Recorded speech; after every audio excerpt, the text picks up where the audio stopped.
Roll out. Get up. Roll out. Out the bed. Roll out. You smell. Roll out. In your mama house. Roll out. Get up. Roll out. Get a job. Roll out. Smell. Roll out. We on the west side.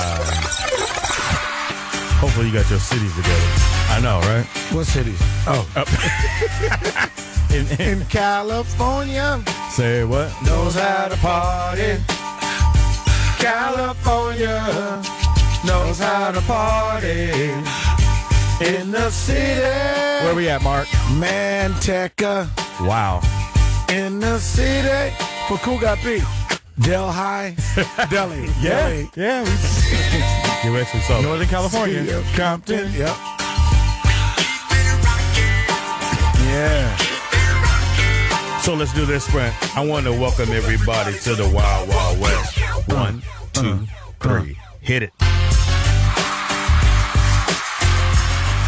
Yeah. In the city. I'd like to welcome you to the Rollout Show. Yeah. World famous Rollout Show. Right here on Foxxhole Radio. It's the funniest and the most intriguing 4 hours of your day. I like that. Wow. I like the intriguing part. We're worldwide. And we're intriguing. And we're intriguing. What you do with the other 20 is your business. Yeah. We got you on the first 4. Yes, sir. I feel like we should speak with an English accent now. English accent It's is a bit proper. Speedy and Friends and I be Speedy. up in this. Biatch. Yes.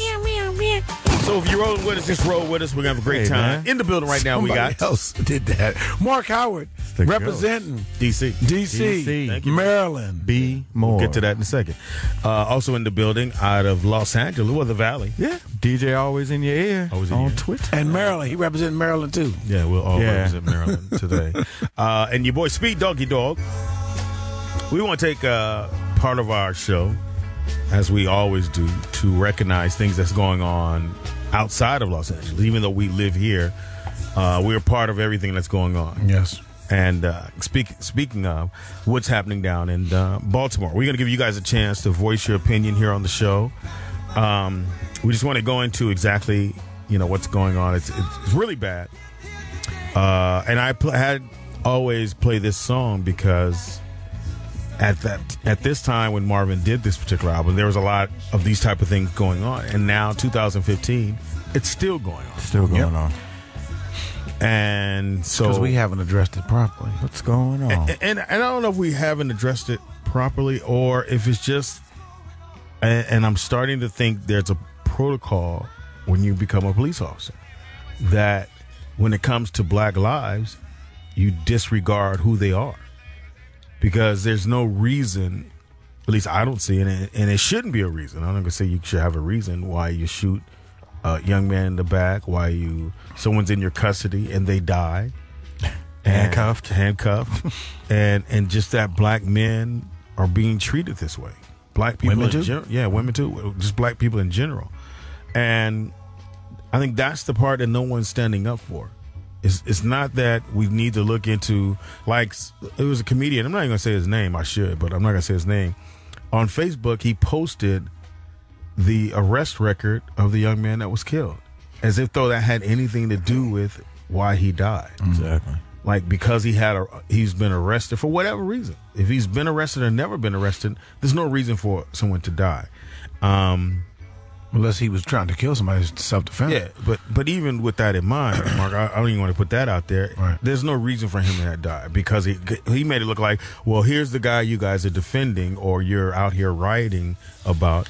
And I'll say this: it always happens when people riot, and I know it's bad, especially bad on us, because I think right now it's taking the focus off of what happened to this young man. Yep. Because no one's talking about that because of the rioting. And that's the part that people are not getting. And you being from D.C. and you live, I'm pretty sure you've been to Baltimore many a times. Got family there. Explain, what you were saying off air about Baltimore. And Baltimore, it's a great town. Don't get me wrong. Good people over there, family there. But it's very indicative of the have and have-nots from what I've known from being there. I can see still kind of the case there.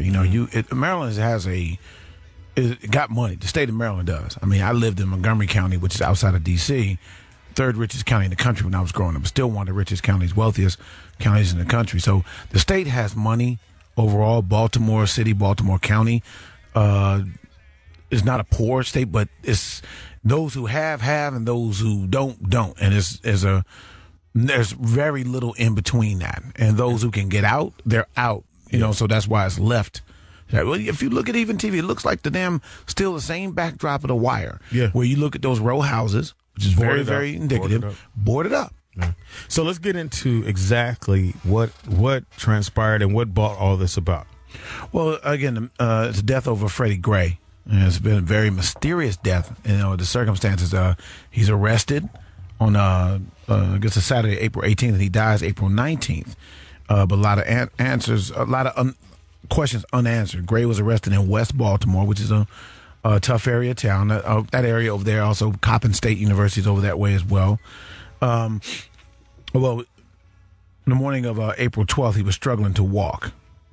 By the time he arrived to the police station a half hour later, he was unable to breathe or talk, suffered from wounds that would kill him eventually. Gray died Sunday from spinal injuries. Baltimore authorities say they're investigating how the 25 years old got hurt.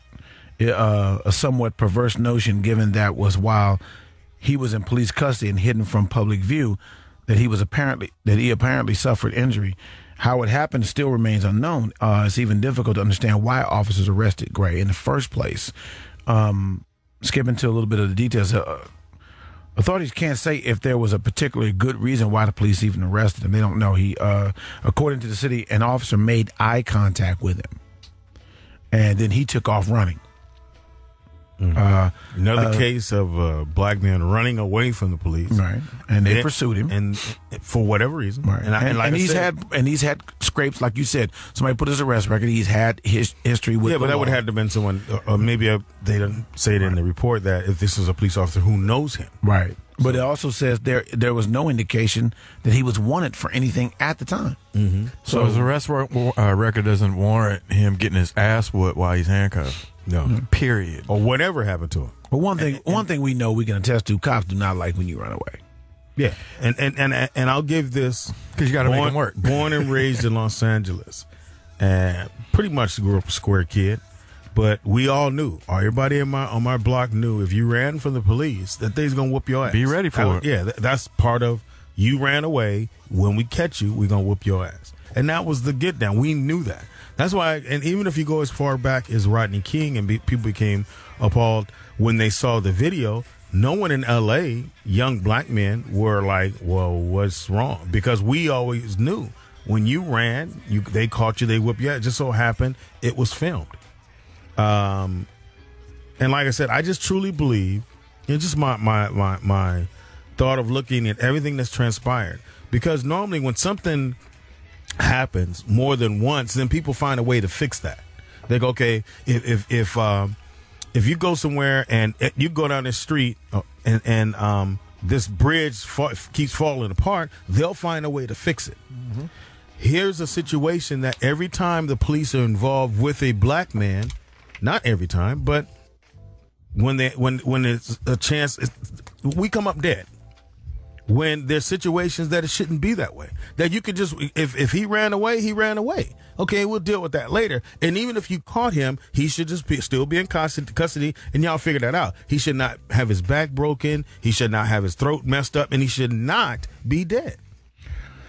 Well, I mean, absolutely. I mean, at the end of the day, it should not. That should not happen. So, do I understand the rioting?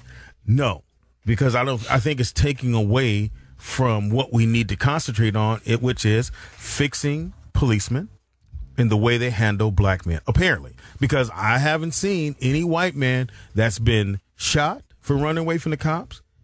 I've seen any case where they've come up messed up. The one case that they did have, the guy who got kicked in the face by the police just got paid. From the police, and he got paid. He got paid $600,000. Not even 2 months go by. Does anybody understand what I'm getting to? He got paid. He got already. He got kicked in the face. It just happened. And that's key, because I was debating with someone who's white, who was talking to me about it. He was like, and he was saying, not back up, but he was just saying, he said, nobody's making a big deal about him getting beat down.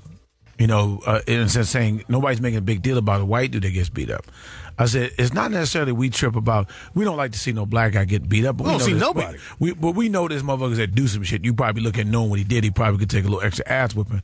But it doesn't warrant us outside the police conduct. But the fact is that our real issue is that nothing has happened to these police officers from it. And we're saying that's the problem. And as a matter of fact, the guy was suspended with pay. Yep. That supposedly the six officers that were involved with this young man suspended with that pay. beating. Yeah. Suspended with pay. This is very strange, Pete. Let me say this: the police say he didn't even resist arrest, right? And that the officer didn't use any force, which seems to be mostly corroborated by video shot by bystanders and their camera phones and stuff like that. But Gray seemed to shout out in pain. And his leg seemed injured. You hear a guy off the camera yelling, his leg is broken, y'all going to drag him like that. Now, he looked at that part. Although he didn't die from a broken leg. You saw the video, right? Yeah, saw the and video. It looked like his legs were limp. Right, his leg was limp. And then, but Gray also had asthma, and he was requesting his inhaler. So, but didn't get it. You know, he didn't get that. And so Gray's family said he was treated for 3 fractured vertebrae and a crushed voice box. The sorts of injuries that doctors say are usually caused by serious car accidents. So what has been suspected, and I read too as well, another piece, is that they take you for a rough-ass ride in that, what they call that paddy wagon or a police You said van. you've been in that. I've been in that paddy wagon, that little truck, looked like a U-Haul. And it's just a metal seat, and it's all kind of metal, you know, you can slide through it, and no seatbelt. No seatbelt at all. That was the other thing, and that was the other thing they brought up about. He was not in a seatbelt. So I got into 18 years old. First time I ever got taken in by police. We got into a big old fight in Georgetown in D.C. People know back in the days, a lot of people hung out. So we got into a fight, drinking some white dudes, whatever the case may be. Black dudes get like that. And we got busted. The others didn't. Me and my boy got arrested. And I'm talking shit in front of the cop, trying to get him out. And not knowing I can't get him out. But, and then so they arrest me because I'm mouthing off. And another guy was there. So it's 3 of us in the van, and they put you in the handcuffs. Well, they put you in that little that wire where they take the handcuffs off, and then Plastic handcuffs. Yeah. So then we went 4 blocks. They went the long route, and in old Georgetown is the old rough brick streets because the old trolley tracks used to be there. So they took us through that, and I mean, they hooked every left and right turn, sharp turn, just took off, and they knew you weren't secure. We couldn't move. I mean, we slide, and I mean, we're bouncing off like a goddamn ping pong ball. We had to lock legs, press our back up against the wall, still went up just to slow ourselves down from going through there. That's how they took us there. And they're saying, because they said there were 2 others that got claims from the suits, won some lawsuits from the Baltimore City Police because of those rough rides and how they've gotten injured from it. So that's what they're suspecting. That's part of it as well. I don't know if us voicing this is going to reach anybody, but I hope it reaches someone who's in, and I understand when you become a police officer, it's the boys club. I get it. I totally get it. You're not going to out those guys because they need to know that you got their back for whatever about to happen out in the street. The job, yeah, but somebody has to stand up and go, this is not right. He should not be dead for no reason. Even if I run away from the cops, I ran away. Okay, I made a bad decision to run away. That decision shouldn't amount to me losing my life. Yeah, at the age of 25, man. This dude hasn't even lived. He hasn't done anything. I mean, don't get me wrong. And like I said, there was a comic that posted his arrest record, which I don't care about. I could care less about that. They tried to do the same thing to Mike Brown. Yeah. It doesn't have. If you're saying, okay, because he got arrested, he needs to die. Well, with that in mind, there was another posting. And let's give out the phone number. If you want to call in and voice, please, we would love to hear your opinion. Go ahead. I'm sorry. Go ahead. No. 855-960-3699. Definitely, you're in Baltimore. We get calls from people in Baltimore. I want to hear that. Yes, especially if you're in Baltimore, in the city. We would love for you to call in and just let us know, what's going on. What can we do if there's anything? Yeah. I wish there wasn't any rioting because, once again, you're taking focus off of where it needs to be, which is on the Baltimore Police Department.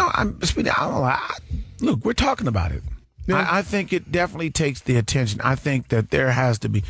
Look, There is a multitude of stories we can talk about in different jurisdictions. So it ain't just like we can say, oh, this is happening in Baltimore all the time, or this is happening in Charleston all the time, or this is happening in Ferguson or St. Louis. It is, but we're knowing that it's happening all over. It goes back to when we talk about Rodney King. And it keeps happening. I was just about to say, I'm tired of reporting about it every month. So the time is, this is a blow up. People are tired. Like, didn't know the temper in L.A. as a kid when stuff was going on with Rodney King. 29th. And my relatives told me, said, this is just more than Rodney King. Yeah. Everybody's still upset about what happened with Natasha Harlan. The woman got off on that. Yes. Oh, the Korean lady. Yeah, exactly. So it's a blow up. It's brewing. People have been marching about stuff with Mike Brown and I think too, all Mark, the cities with that. Because we just saw a young man get shot in the back for running away. So if you're the police, don't you go, hey, guys, maybe we should just, be cool. No, it's like they got their foot on the gas, and it doesn't matter. So what? A guy got shot in the back for whatever reason. This young man, he ran from me. I'm going to choke his ass out. He shouldn't have ran from me. These motherfuckers need to be like Barney Fife and Andy Griffin. They can put one bullet in your pocket. Yeah. Pretty much. And the only way to break your trach is extreme pressure. Yeah. Or a blunt object. I'm thinking like a knee to the back of the neck, all that shit like that. And they do that constantly. They always putting the knees on people on the head. So I want to make sure, hopefully we got my man Smart Guy's going to post this picture up on our website, which is speedyandfriends.net.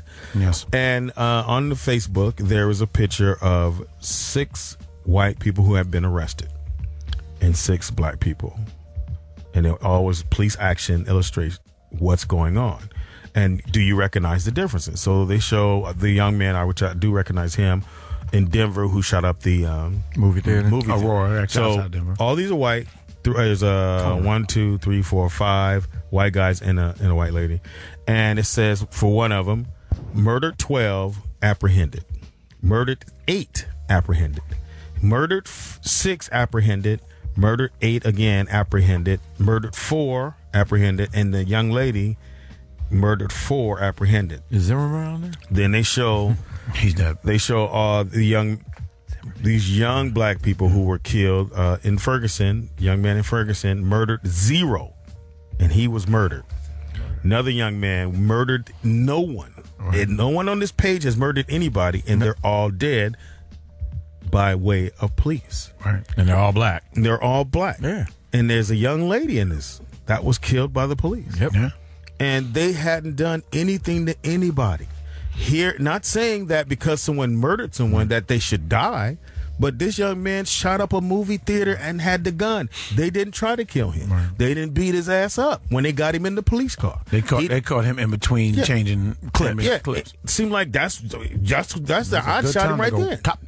But they didn't do that. No. So when you look at something that's just put in your face like this, not only should it make you wonder, it may make you run out in the streets and say something's wrong. Now, whether or not you should break in 7-Eleven and take a gang of Slurpees, I don't think that's the point of view. A gang of Slurpees. Is that what you want to do? No, what always made a point. He mentioned George Zimmerman. Yeah. And there's actually people missing. When you're talking about murder, you're talking about the guys who murder people.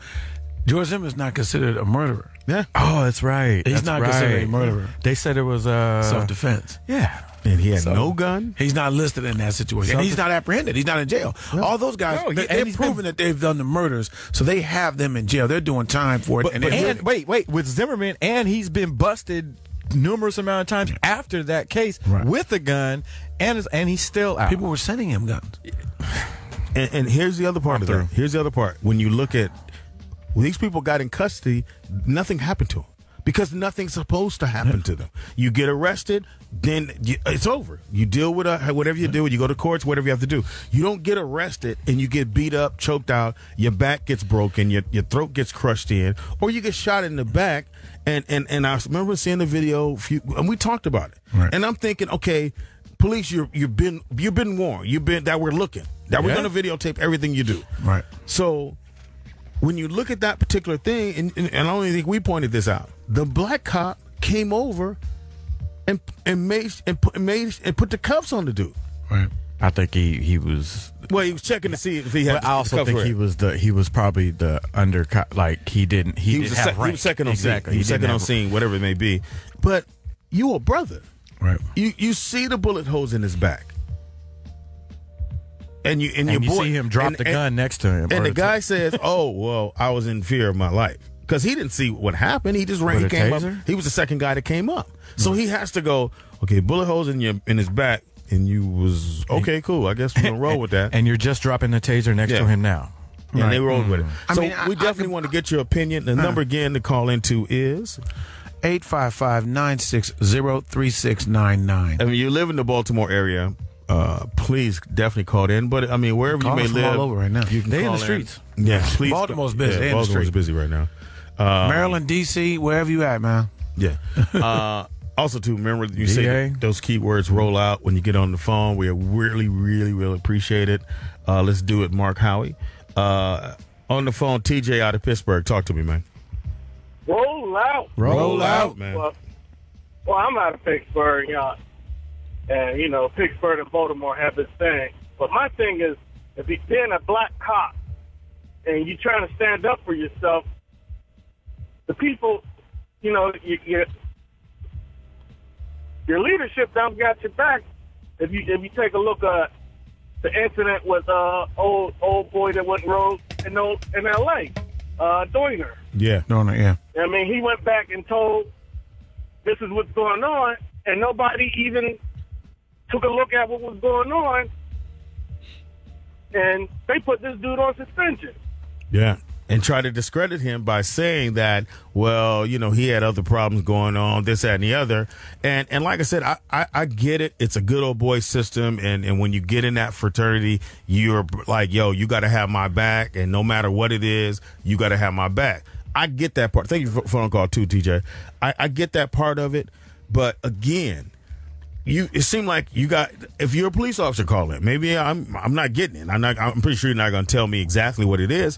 But how is it that you see what the young man shoot somebody in the back a couple weeks ago, and then you get a young man in custody and he dies in your custody? He gets choked. Whatever happened to him, his throat gets crushed and his back gets broken. So apparently nobody's getting the message because there's no consequences for your actions. Exactly. Because if they're going to break a back, dude. And they're swinging for the fences, man. But another thing that pisses me off, too, is the fact that the dude that was in Denver that shot up the movie theater, how long did it take him to get to his trial? Yeah. From when it happened.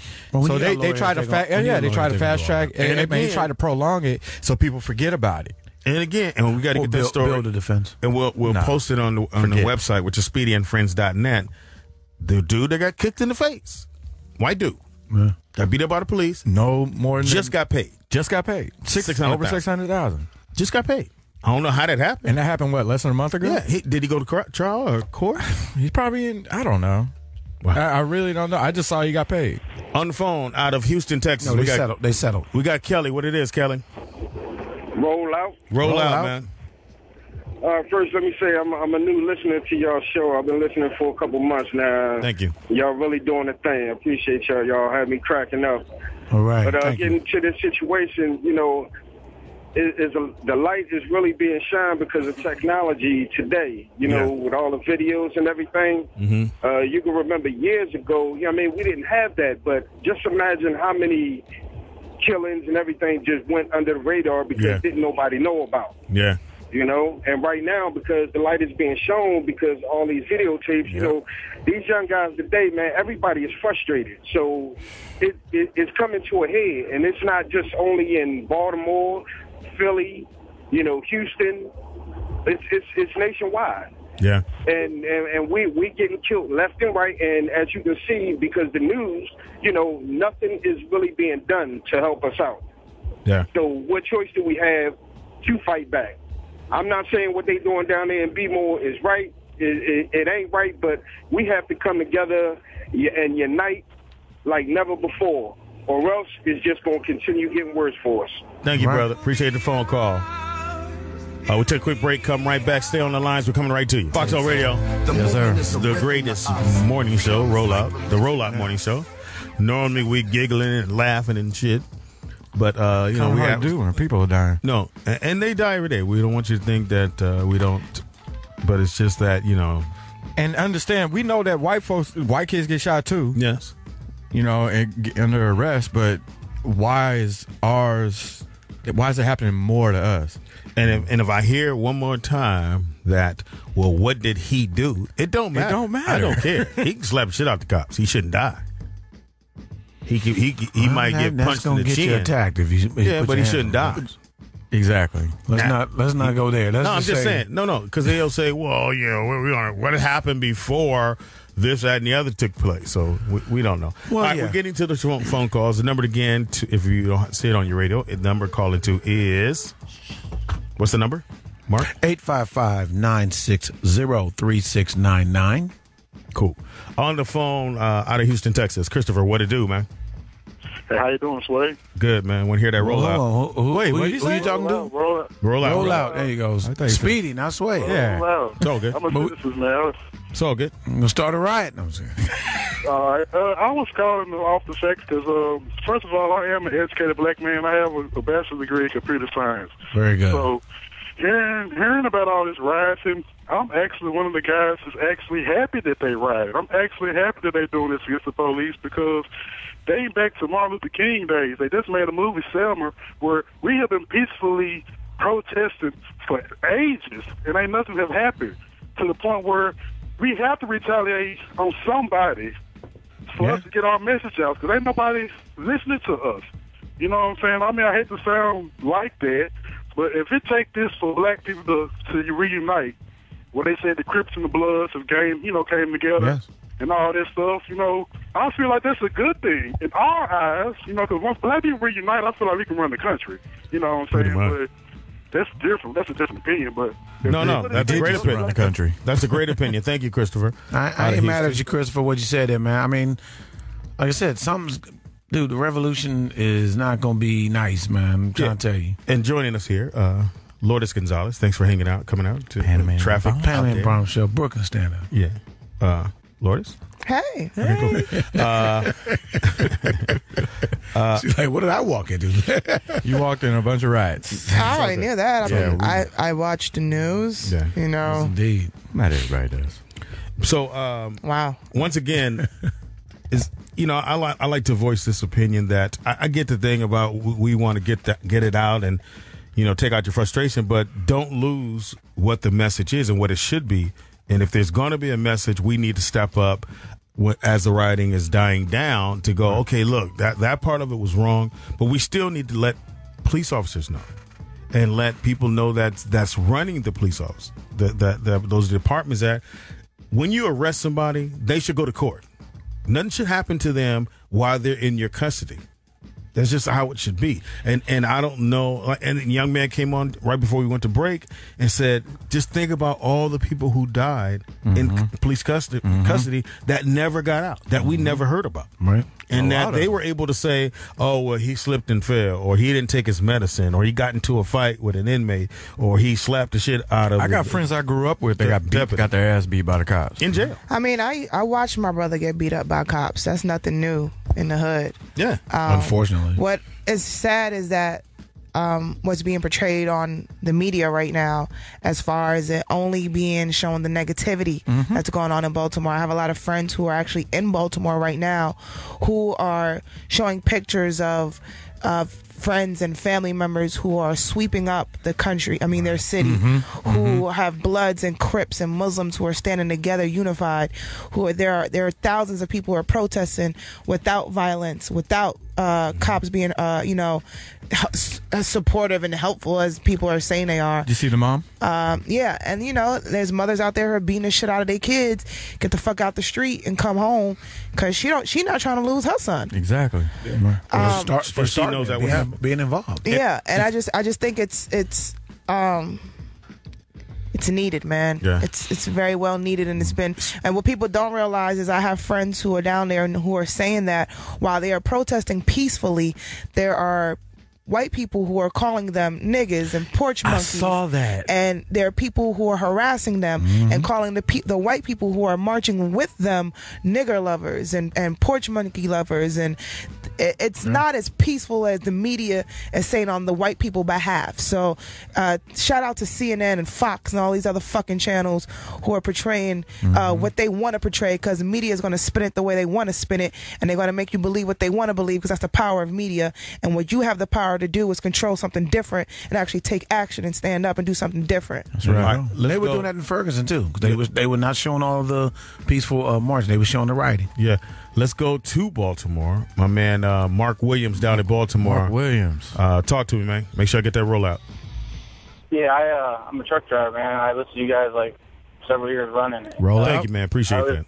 You guys don't spin the truth. You know, you put it out there. I mean, I know there's need to be a reformation with the structure of the police force, because I know cops. I don't want to mention any names, but I know that do drugs. You know, and it's like, you know, I feel like some of them are on the take with some of these criminals, and then other cops are straight, but yet they're beating the shit out of black guys. And I'm a white guy. I've been incarcerated, and they barely touch me. But I've seen a black guy get incarcerated next to me. He has all these bumps and bruises, and he's like, they beat me up, man. They touch you. I'm like, nah. And it's like, it's a double-edged sword. But I understand too, because like Baltimore, PG County, you know, it's a rough neighborhood. I don't want to leave my rig unattended because I've been poked injured twice. You know, but I don't want to be racist in any way, shape, or form. But it's like, you know, you get into like the hood area, you know, they're going to spin it. They're going to tell you whatever they want to. But at the end of the day, I think we need better cops on the police force and more stand-up guys that aren't going to, like, you know, chase them down and nearly kill them. All right. Appreciate the phone call, Mark. Great phone call, man. I mean, that's good. I mean, it's true, because our temperament as black folks, we feel like the police is the bad. It's not the police. It's the people who are police officers, the humans who are police officers. We got to get better quality people in there that are going to do their job as a police officer more properly. But I think Mark comes from the top. But definitely does. Comes from the top. If because like I said, I've never been a police officer. I know a few guys who have been. So I don't know what happens when you get in. I don't know what they tell you. But it makes me think that once you become a police officer, they tell you, we got your back no matter what. If it goes bad, again, I said this before, if it goes bad, we'll fix it. Or you can just say, this person ran at me, or y'all don't know what happened before that camera came on. Right.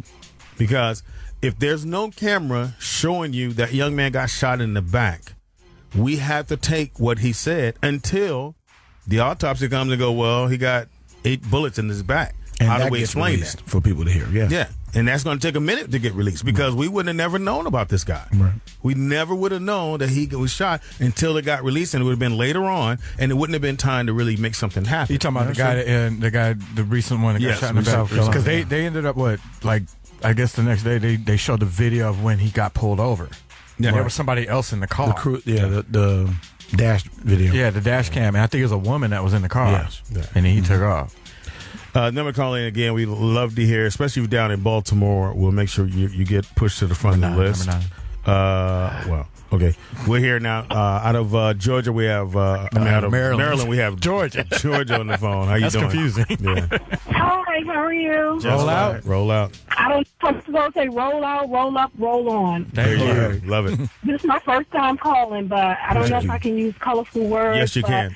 I am so fucking frustrated with the fact that everybody makes a big deal when people are fed up, these young black people, and a lot of them may not know any other way to respond other than with violence, because they're fed up about seeing their own people, their age, their friends getting shot and killed by the police. And the only thing I see these high-ranking black-ass politicians, up to the damn president, doing is talking about, oh, they shouldn't be destroying their property. They shouldn't be doing this. They shouldn't be throwing at the police. Fuck the police, because the police has been doing this forever and a day, killing our children. And then all of a sudden, when our children act up, then all of a sudden call out the fucking guards on them. Mm-hmm. But yet there's no justice for our children that are getting killed. Yes. I agree. So you looking at it from a, no violence, fuck that. People are fed up with this shit. And maybe it's enough. I understand they destroying businesses, and I'm not promoting that. But there's nothing wrong with them whooping some police ass the way that they've been whooping our ass and killing our children. Enough is enough. When are we going to stand up? When are you brothers going to stand up? I know you're standing up and saying, you know, they shouldn't be doing this. But fuck that. What are you going to do about it? For real. Yeah. You keep talking, and it keeps happening. I have a 27-year-old son. He's not like no troublemaker, but you don't have to be a troublemaker for the police to knock your damn head off and then you end up dead. You're right. I'm with you on that one, sweetheart. And I just want to piggyback off of when people be Thank like, you. Great phone call. People are like, well, don't destroy your property in your neighborhood. First of all, they're not destroying their property in their neighborhood. They don't own none of that shit. None of that shit is black owned. None of it is owned. No, it's still run by the fucking city, white owned, white everything. So when you're saying you're destroying your property, you're destroying your community, they don't own shit in that community in the first place. Go ahead. Oh, shit, I'm sorry about that. Howie? Yeah. Okay. So, speaking of Barack Obama, President Barack Obama is pledging the federal government help to respond to the riots that have broken out in Baltimore. Obama spoke on Monday with Baltimore Mayor Stephanie Rawlings Blake. The White House says the mayor updated Obama on the situation. Obama told her his administration will provide assistance as needed. Obama's senior advisor also spoke Monday with Maryland Governor Larry Hogan. The White House says Obama also discussed the rioting with Attorney General Loretta Lynch, who was sworn in hours earlier. Obama and Lynch met in the Oval Office. Now, Mark, hold it right there. We just heard what Georgia said, and she had a perfect point. Yeah, we got everybody involved now that the rioting has started. Why weren't you involved when the young man got shot in the back? Why weren't you involved when the young man said, "Hey, I have my hands up"? Why weren't you involved, just like you are now, on those situations to let us know that a black life does matter? Man, everybody say they want to do some shit and nobody doing nothing. Everybody was telling you, oh, don't fight, because they don't got the courage to stand up for nobody. Not even for your own kids, not even for your own community. So stop saying, oh, stop the violence, da-da-da-da. Then you ain't telling the cops stop the violence. I think we have out of Baltimore, there's no black leadership. That's what I'm saying. Not like it used to be. Angelo, are you there? I thought I pressed it. No, you got to clear that. No, that's not the right one. Yeah, that's the right one. Angelo, are you there? Yeah, I'm here, bro. Yeah, roll out, bro. No. You can't listen to the radio. Angelo? Can't listen to the radio. Yeah, turn the radio down, Angelo. I want to know why nobody has spoke out and said that the mayor should have started this curfew long before today. She shouldn't have waited. She should have started it yesterday when this all broke out, and none of this would have never happened.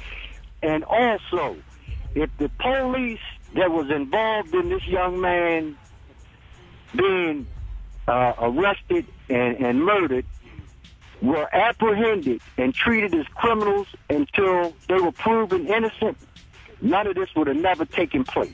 You're right. You're right. Thank you for the phone call, brother. Appreciate it. Wow.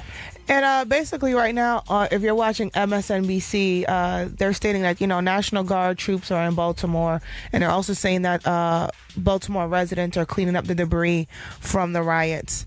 And I personally, being a National Guard member, former member, I think it's the wrong move. Because, number one, what you guys fail to realize as a National Guard member, these are, if you're not trained to go to combat 2 months prior to going in country, what you have right now is a bunch of out of shape older people who are nervous, who are scared, who don't know how to treat a situation as heavy as this. Right. So now you put these angry teenagers, these angry mothers and fathers on the streets, and they have to confront these National Guard members who are just here for the paycheck, who are just here for the day, who just really want to go home to their family. Right. They don't care about using the necessary amount of force. They're caring about not using it. Yeah, they're caring about going home. Right. So that put these type of people in this type of situation is wrong. And then they're briefed by the police, so their side of it is jaded as well. Pretty much. You're right. Good point, on the Mark. Phone, out of Tennessee, we got Mark on the phone. What's up, Mark? Like the name. Roll out. Roll out. Yeah. what I want to say is, I mean, she's right about the National Guard and everything, because I was prior service as well. But it's a known fact in America that black lives do not matter how the system is set up. How the police black people, it's like black against the police. They drive through our city, they drive through the towns, and with their, in their patrol cars watching us. They don't want to get out to get to know us. They don't want to get out to to understand us, to get to know any of the old people. See, it says the young people. Mm-hmm. All they want to do is police. Yeah. And control and try to control it. And the system is set up for people. Yeah, they all say, oh, you burn down your own town. Their town wasn't nothing to begin with anyway. Mm-hmm. They living in the slums. Yeah. Where's the help for these people? And see, my thought on this, Mark, is that they're not being told that we are people, that if you pull me over and I run, so what? I run. You catch me, okay, my bad, I shouldn't have ran. I just go to jail and I get a charge for running, evading police officer, whatever it may be. I should not get my ass whooped for no reason. Absolutely. For no fucking reason. But how they want to do it is, of course, they sweep it under the rug. They continue to lose our young brothers and sisters in these penitentiaries. They forget about them. They lock them up and forget about them. And of course, we're tired of it. We're tired of it. And that's just my 2 cents. Thank you, brother. Man. Appreciate Thank the phone you for call, it, man. I mean, he's right. I mean, it's a mentality. It's a training. And then we have a certain mentality coming up that they're evil and they're bad. And it's hard. It takes a lot of that. But that's why I said, for like my man who called from Houston, this is not good necessarily, but sometimes you got to do bad to get better attention. You got to shout sometimes when talking ain't going to be heard. You got to push somebody down. Right. All right, we'll be right back. It's the Rollout Show right here on Foxxhole. If you're on the line, stay right there. We're coming right to you. Foxxhole Radio, the Rollout Show right here. Rolling out in the morning. It took some time, and we should always do that, and we do, to recognize what's going on the other side of the world, or our country. Baltimore is pretty much is dying down a little bit, and I love seeing the pictures of the community, people that live in that area sweeping up, kids are sweeping up. How bad is it in Baltimore? They canceled a baseball game. So that's really, really bad when they cancel a sport event, because that's a lot of money involved. A lot of people who would get paid don't get paid for that. There have been 200 arrests. 15 officers have been injured. 144 vehicles have been damaged. 15 structures have been set afire in Baltimore. Man, who gives a fuck? As I saw a picture on Twitter. It was a white cameraman. Mm-hmm. Apparently, I guess he got his camera stolen. I saw that. And somebody hit him, or whatever. He was bleeding. But the underlying caption of it was somebody retweeted, and I thought it was fucking genius. The guy said, "Oh, you're bleeding? Look at you all alive and shit." You still fucking alive, man. Yeah. Stop fucking complaining. Yep. Yeah. You don't know what it's like to be a colored person in America. So shut the fuck up and go get your 401k and go get your expensive your insurance. Go get your shit fixed and go back to work and be a fucking hero at work. Yep. And like we said earlier, there was 500 National Guard that were deployed there. They closed down the subway. Wow. Mm-hmm. Yeah, because of they only got like 3 subway lines anyway. They don't have a big system like DC. That shuts the city down. They got one system that go everywhere. Also too, they were debating because they canceled the Baltimore Orioles game yesterday, and they were debating to do it today, but they decided to postpone the game today. Yeah. And I was just saying that before you walked in, that they canceled. I'm sorry. It's okay. And saying shit. Yeah, that was dumb. But the fact that they canceled it again lets you know how serious this is. Yeah. And it should have been. I almost think when they found out this young man died, it should be that type of response when someone dies in police custody. It needs to be that type. If you have that type of response every single time, then you wouldn't have a riot, because people would go, "Oh, somebody got killed. Oh, somebody gonna be in trouble." But that happens, and everybody go, "Well, whoever did it pretty much gonna get off." And then the 6 guys who were involved with this got still getting paid. Yeah, I don't know if you guys talked about it before I walked in, but also what the media doesn't show you is the officers who were involved in the arrest. They have video of them high-fiving each other, dapping each other up, congratulating each other, but mysteriously this video wasn't leaked. Or what they don't show you also is the police officers throwing rocks back at the kids. Like, these are police officers throwing rocks who have shields, who have helmets, who have protective gear. They have guns. They're throwing rocks at the children first. So, like I said, the media is going to spin it the way it wanted to spin it. That's the power of media. I saw the one Facebook video. I guess a white guy was filming it, and they had the barriers on the side of the street. Well, I guess this downtown they have bars down there and everything, and you see certain white folks like trying to get into it and talk shit, and then they start fighting, and somebody pulls them back, and then at the very end you just see this guy with the video camera go into the bar. You look in the bar, it's a sea of white people. Everybody's in there, and then also at the last bit, like I guess somebody got knocked out and they were pulling somebody in. Also, what they won't show you is when the young brothers are trying to antagonize the police officers, but there's an older black man who steps up and says, "Do not give them a reason." Right. He puts himself in front and says, "Do not give them a reason." But they will not show that on TV. He had his arms out like this? Yes. He stopped about maybe 5 to 10 young men and told them, "Do not give them a reason." But they will not show that on TV. Nope. The truth will not be televised. Let's get to this line out of Oakland. We got Nikki on the phone. How you doing, Nikki? Roll out. Good morning, everyone. Good morning.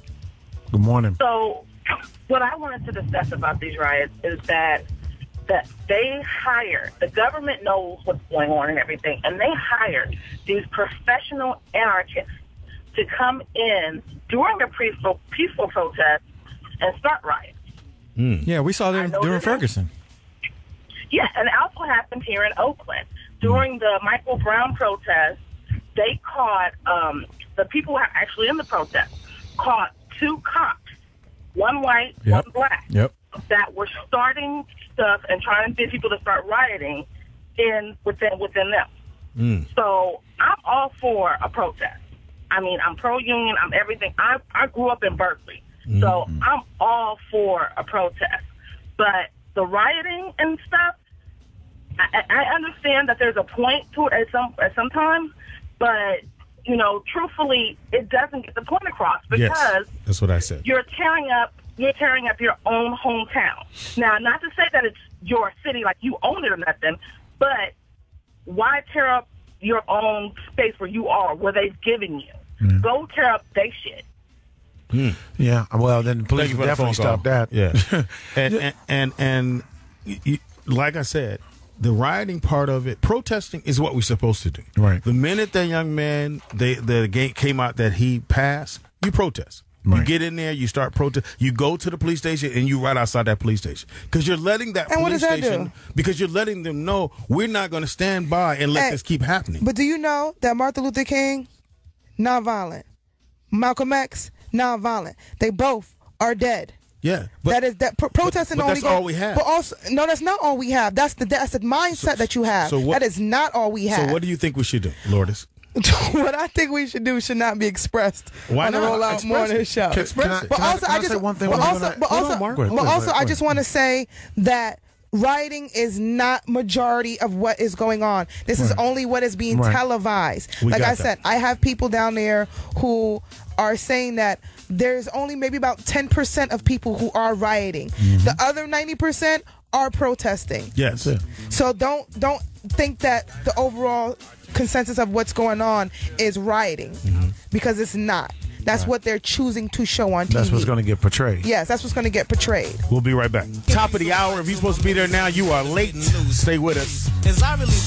In the building right now is your boy Speedy. In the building we got Mark Howard representing. In the building we got Lourdes Gonzales, Pennsylvania Bombshell, Brooklyn Stand Up. Bang, bang. In the building we got DJ always in your ear.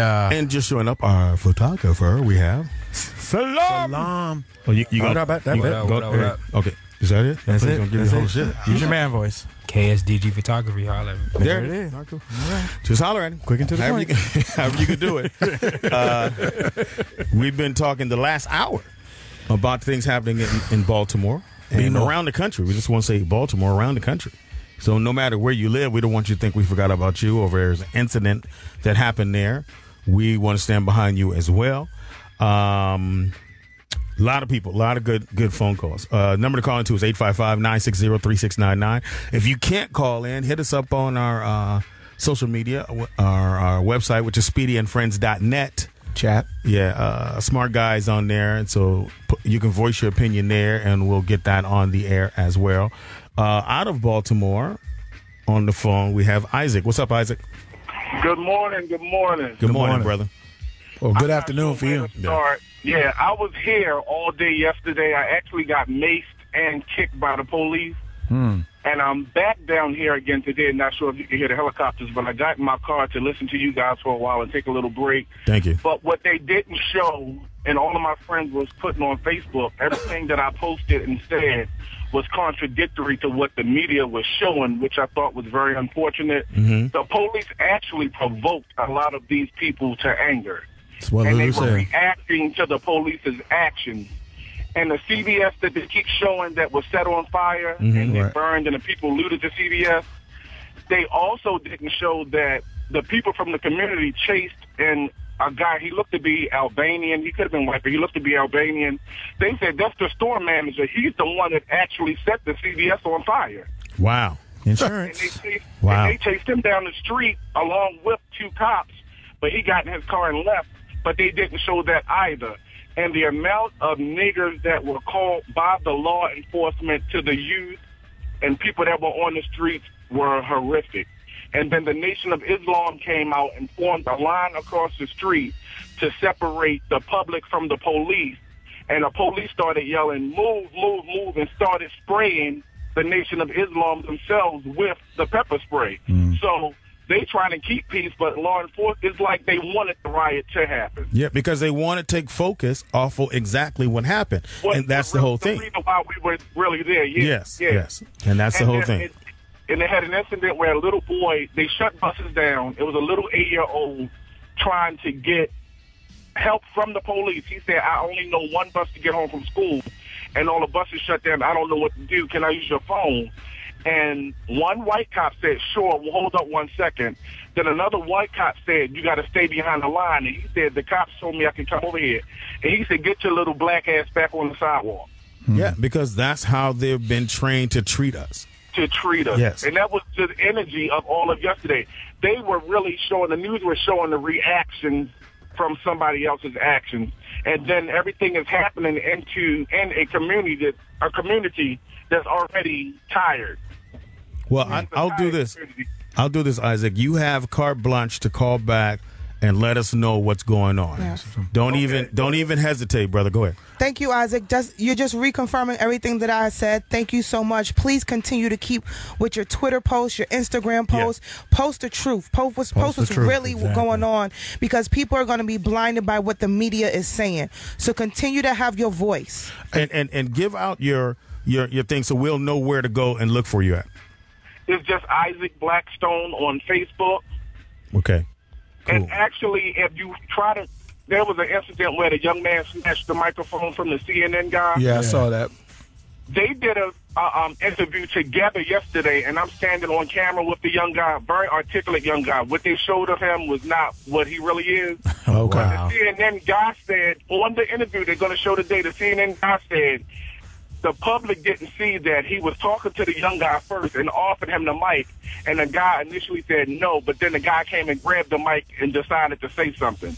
So we saw a young guy grabbing the mic, but we didn't see their interaction before he grabbed it. Right. We just saw the bad part of it. I saw that after interview when he was talking about it. They apologized. They even took a selfie together and stuff like that. Yeah, I was standing right there. It's amazing of what they're showing and what's really going on. It's like a reality show. They cut and paste. Oh, yeah. And do what they want to get an idea of what it sells. This is what sells and keep people drawn to their station. Hey, Isaac, I want to get an idea where this is going on, all in that central area of CVS. What streets? I know Baltimore a little bit. I know it's in West Baltimore. What's the streets you're on? That was on Pennsylvania and North Avenue. Okay. Pennsylvania Avenue and North Avenue, where the old Royal Theater and all that and everything is. Okay, right by Coppin State and everything over there. Right, 2 blocks over. Okay, I know where you are. And you know, the mall that they looted was 1 block behind Coppin State, Mondawmin, yeah. I know Mondawmin. Yeah, All okay. right, so, Isaac, again, you have carte blanche to call in. No matter what's going on, let us know and give us that update, all right? I sure will. Thank you, brother. Appreciate your phone call. All right, thank you. Great phone call. Yeah. Again, we all are definitely, and if you're not aware, maybe you're black and you're not aware that, okay, police can incite certain things to happen. They can, and they are. We can't see what they're saying to people as they're walking with their shields and getting them to try to move for whatever reason. But at the end of the day, you don't have to be disrespectful. You could be in a situation where it's a highly intense situation. And Lourdes, I know you've been in that predicament, and you could say things that you probably wouldn't say normally, but because things are so amped up, how can the person that's on the other side of that's receiving that not take it personal or be like, okay, I know he's just trying to get us out the way, or do they even have that thought? What do you mean as far as being a soldier in the situation? Because I know you've probably been in situations where, okay, you might have said something to somebody because you were, it's an intense situation. So how am I, if I'm there, not taking that person, or how I should not take that person? I don't know if you would have an answer to that. It's a difficult situation because even if I was in that situation, if you're the National Guard person, I would honestly, I would still be on the side of the rioters. Mm-hmm. And that's just because of, at the end of the day, whether I'm wearing a green uniform, a black uniform, a blue uniform, my skin color is still brown. Or a hoodie. Yeah. Yeah. But in that situation, there's really nothing you can do because the emotions are so high. Mm-hmm. The people are so riled up. The anger is not just from now, it's months and years accumulating. So there's nothing you can really say to them. There's nothing you can really do. You're just basically in the way of what they're trying to achieve and get their voice heard. And I just hope everyone understand that this is a product of society not taking a black life serious. And at some point, somebody has to understand that's what this is. That another black man, 25 years old, is gone because he got arrested. Right. For whatever reason is. And not saying that you have to kill somebody and then you get killed, because apparently that doesn't happen. Right. Because I just showed you the picture, and I'll show Lourdes this as well. And we're going to post that to our page. So we definitely want that to get out there on the phone. I think you've seen that, Lourdes. Haven't you seen that? It's missing a few people, but yeah, it's missing a few people. All right, let's get to this call right quick. Sorry, Mark. Out of Michigan, we got Monroe on the phone. What's up, Monroe? Talk to me, man. What's up, man? Roll out. Roll out. I just called to say, and I'm kind of torn with the situation. As a police officer, you face a lot, and just like the media is spinning this the way that they want it to go, they do it with us every day. Okay. So. And I'm coming from a family, 5 generations of police officers. I'm the youngest sergeant in my department. Mm-hmm. But, it's kind of bad because, personally, my crew, we're a unit that's pretty much designed to kick ass. Okay. When you got a gun run, when you got loitering, when you got a lot of gang-related issues, right, that's when we go. But we also patrol, just last week, some kids were playing basketball in the street. And I stopped, pulled up, and we're not in a regular uniform, but we're still in a uniform. Right. And I stopped to play with them, and their grandmother came out and said, "Don't fuck with the police," this, that, and the other, and they just made it a big situation. So police officers are faced with a lot of shit every day that, people don't really understand. And I'm not saying that makes things right. We're dealing with the issue not so far from us right now, where an officer was just charged with mistreatment of a prisoner, assault. So, things are happening and people are getting fed up. But more importantly, it's a circle. Everybody is equally at fault. You know, you got people that are doing silly shit every day. The police are forced to respond, and they have to respond in a certain way. Right. And then you got ignorant-ass police officers that are doing shit that's causing them to act a certain way. So you got ignorant-ass police officers and ignorant-ass citizens. So nobody's really winning in this predicament. And I tell my guys every day, you do some ignorant shit and fuck up, I'm not going to cover for you. Mm-hmm. And more departments are taking that approach. Yes, you've got the good old boys fraternity. It's not going anywhere. It's going to happen. But more and more people, and we've got a white female commander that's over me. Uh-huh. And she lets you know, hey, you go out there and you do some silly shit. You do some shit that's known to be racial. You go out there and you do something. Hey, man, you got to deal with that, not us. We're not going to, take the fall for you. So, and I truly believe, Monroe, I truly believe that should be how it should be across the board. Because I don't think all police officers are bad. What I think is bad is the protocol that happens when something goes bad. When a young man gets shot in the back running from the cops, if we don't have that video, no one knows this even happened. You feel what I'm saying? So, he was going to report, and he had put it in before he knew it was a videotape, that the guy came at him first, and he was in fear of his life. So when it goes bad is where I think the problem lies with certain police officers who don't have somebody above them that says, hey, if you do something fucked up, I don't have your back on that. And that's how it should be across the board. And just to go back to that, a lot of times, man, like I don't know if you guys heard about the Inkster, Michigan situation where the officer punched the guy 16 times in the head. Yeah. Well, the media will show 30 seconds of a video. That video was actually 55 minutes long. Okay. So they show what they want you to know. Mm-hmm. And Right. I've been in situations where I had to shoot a guy who was running from me, but he was actually running to get a weapon. So a lot of times you don't know exactly everything that's going on, and they'll say, well, he shot him in the back. Shooting someone in the back sometimes is justifiable. But, in this instance, I didn't see everything and I wasn't there, so I'm not going to, say either way, what actually happened. But, sometimes you do have situations where, it can be justifiable.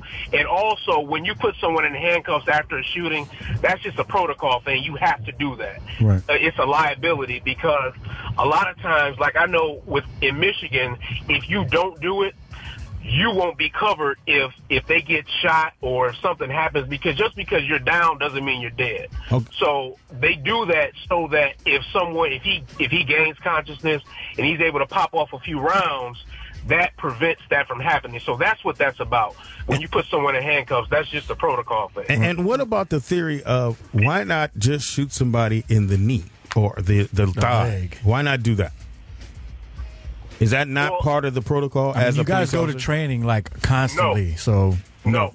But our training, we have it's called, and it's public information.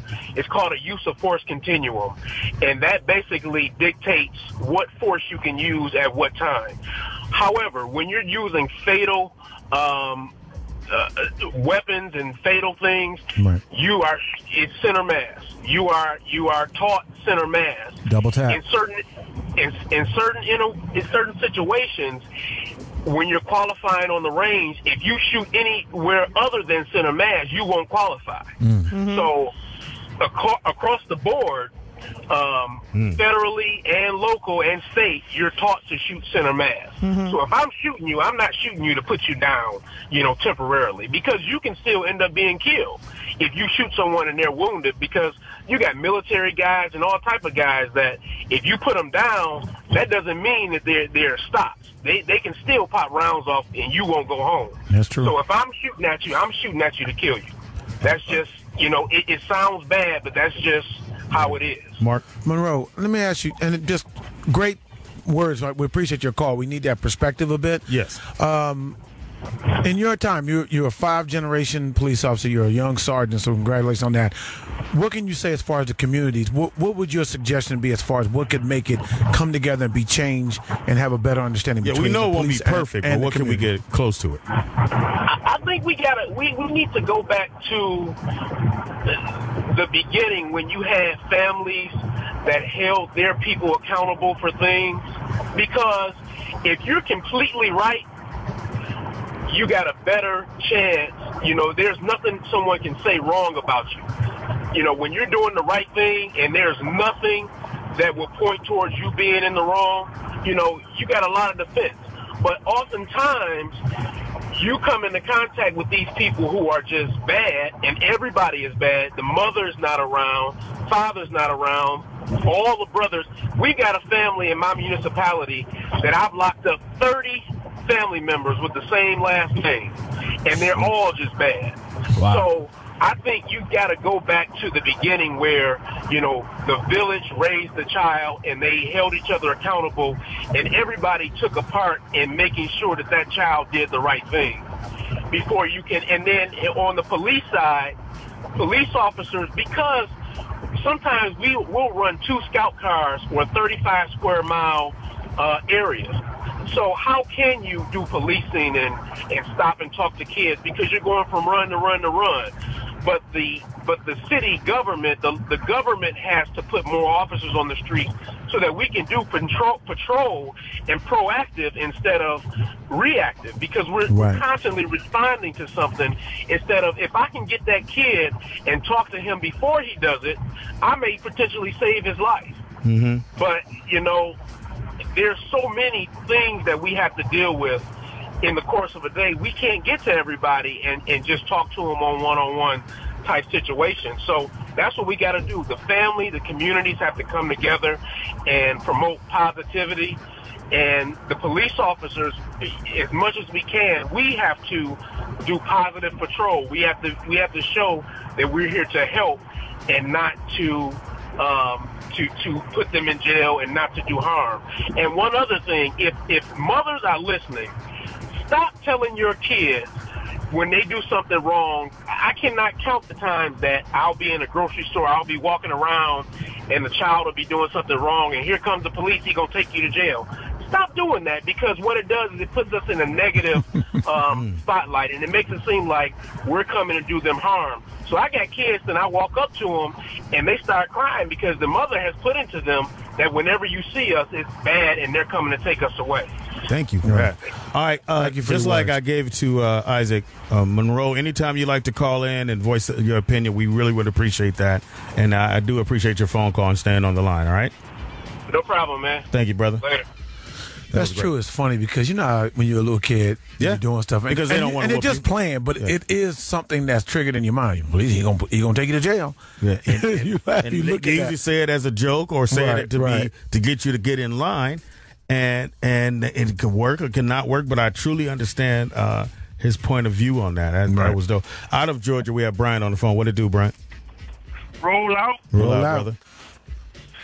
Just a couple points. One, I agree with Lourdes on several different fronts. I mean, one, you got National Guard. I mean, on prior service, you can't have folks with a militaristic mind trying to do police work because it's two different. You got two different animals there. And then on the other hand, I hear a lot about folks talking about we need a new leader. You know, we have no leadership in the black community. But the one thing we have to stop doing is we got to stop having this black Jesus syndrome. You know, we looked at that when we voted for Obama. We were expecting him to be, black Jesus. Obama's the president of the whole country. We can't expect him to do everything. Mm-hmm. We have to take a stand and do things for ourselves. Yes. I mean, if folks aren't doing if they're not doing what we need them to do, we have to hit them where it hurts. That's in their pockets. We have to stop spending money in places where it's not benefiting us. You got grocery stores in the hood. They don't update those stores. They don't hardly clean them. But yet people are flocking in there buying their crap. Mm-hmm. You got people like the Koch brothers who own all types of industries around this country who are doing things, who are spending money to go against us as a black people. Why are we buying their products? Why do we do this? We have the opportunity. I don't care if you have nothing but food stamps. You still can buy other crap than what they produce. It's just we have to get out of this mindset that I guess the only way to put it is that we as black folks, we're reactive and not proactive. Right, We gotta educate ourselves. We have to do better for us because I'm not waiting for anybody else. I got a 15-year-old son to turn 16 in this summer.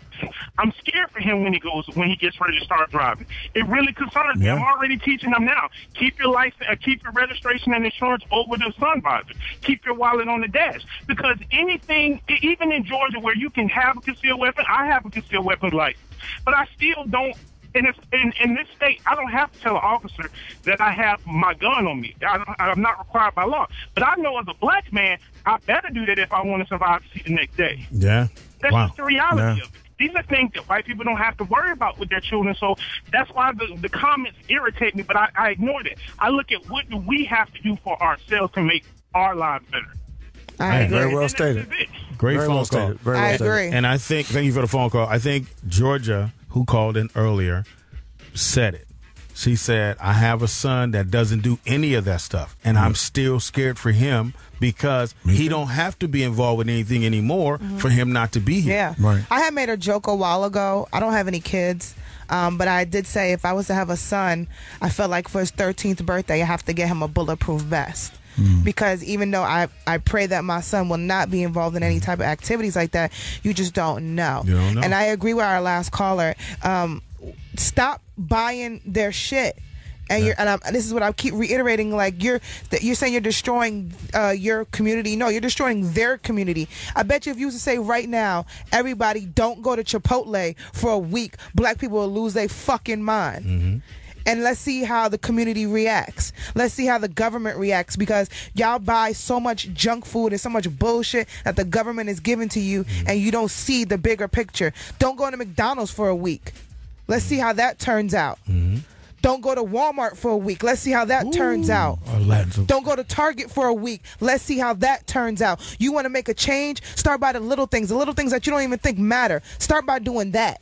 And then let's see how the uproar of the nation. I agree. You can't put Barack in a situation to do everything because he is a man of color. That does not mean he has to step up for everything. He can't. He can't because he's going to get criticized on multiple things. Take a stance for yourself. Stop waiting for somebody else to come and do something yourself. Tupac was not waiting on nobody. Brother Malcolm X was not waiting on nobody. Take a stance for yourself. No, and just like you look up online for everything, you can look up online to see, okay, the Koch brothers, let's see what they invest into, and I'm staying away from that. Right. Or let me see what this police department has stood behind, and I'm going to stand away from that. Right. Or I'll be there to protest against that. Right. Whatever it may be. Use the internet for everything, not just to find out when Candy Crush is going to be on your thing. Exactly. You just ask questions on Google. But what Lourdes is saying is gospel. Preach on, my sister. I mean, the thing is, too, I want to say on the tip what God said was bringing Barack. You got to understand that Barack deals on the federal level. We have to understand the government, how it works. Stuff goes down local, that is under the local jurisdiction. One man can't cover everything. And you have to have, that's why you have to entrust in the local mayor, the governor of the state, the local senators and House representatives. Going back to vote. Now, Barack sees that, and what he can do is what he can do. And the one time that he made a comment is when the young man, Trayvon Martin, was killed. He said that could have been my son. He looked like, and he got in trouble for saying that. I mean, that's we'll come right back. We'll come right back. We are back. We want to thank all of our callers who were holding and have been holding to voice their opinion. We'll come back to this probably later on this week. We do want to thank everybody for calling in. We do appreciate your call. We do appreciate the fact that you took the time out to hit us up on this. We're going to now transition to our Quinta News, and also we have What's Trending, which kind of connects with what we've been talking about, right, Lourdes? Yes. What you got? Well, basically, I like to always find humor in life because I'm a comedian and that's what I'm supposed to do. That's right. So with And even being a comedian, we do have, you have to find the lighter side and everything because you got to. Life is too fucked up to just be focusing on the negative. Because to make people laugh, we got to be in a certain frame of mind. Oh yeah. We can't come on stage with this shit. No. And go, and what else? And you be running. You ever be running in the motherfucker? No, I'm just saying. Come on. So thank you again. We're transitioning to what's trending in quarantine news in a few minutes. I saw this picture on Twitter and I thought it was completely, utterly hilarious. If you've ever seen any Denzel movie, especially Man on Fire or Equalizer, when he blows shit up and then he'll walk away in slow motion with the fire in back of him and explosions. We'll post it on our Speedy and Friends Instagram. There's a picture of this man in Baltimore walking away from an explosion. It's a police truck that's like blown up and on fire. One of them paddy wagons. Yeah. And the man literally looks like Denzel. He has the Denzel lean on it. And his face is just like I've had enough. Like Denzel in every movie. So I've had enough. Yeah. So the caption was, and it went viral, the caption was, who the fuck he think he is? Denzel? And it was just like, boom. It was like within the midst of all the bullshit, this perfect iconic picture that came out that was hilarious. I've gotten some flack on it from my page, and people like, this is a serious topic, no need and for we jokes. know that. And I know that. I'm not trying to take away from the topic, but damn, like, if I was in Baltimore right now and I was riding or whatever the case may be and I saw this shit happen, I'd have to stop and laugh. Yes. Yeah. Because it's like, oh shit, this nigga do think he is Denzel. So that was one of the things that's trending on Instagram. Also, what else is trending? You gotta and explain, because some people, you always say, oh, motherfuckers. We'll just say some people don't know. My mama don't know what trending is. Because she old. I resent that. But she is. But anyway. So basically what's trending? What's trending is whatever is popular on like Instagram, Twitter, Facebook. So when they say what's trending, is basically what is really popular right now that everybody's on the internet. Yeah, that everybody on the internet is seeing and reposting and sharing. Along with this particular story, there's other things. Yes. Right? And what else do you another one, just to stay on topic with the riots, there's a video going out. There's two different videos. One video of a man during the riot is moonwalking to Michael Jackson in the middle of the street while people are like throwing stuff and grabbing. They're not throwing at him though. No, he's moonwalking clear the fuck away from everything. But so he's actually getting away. Yeah, he's literally like in the middle of the street moonwalking. And then there's another video that was captured by I forget what news station, but the guy is on top of like one of these crates, like like the metal containers.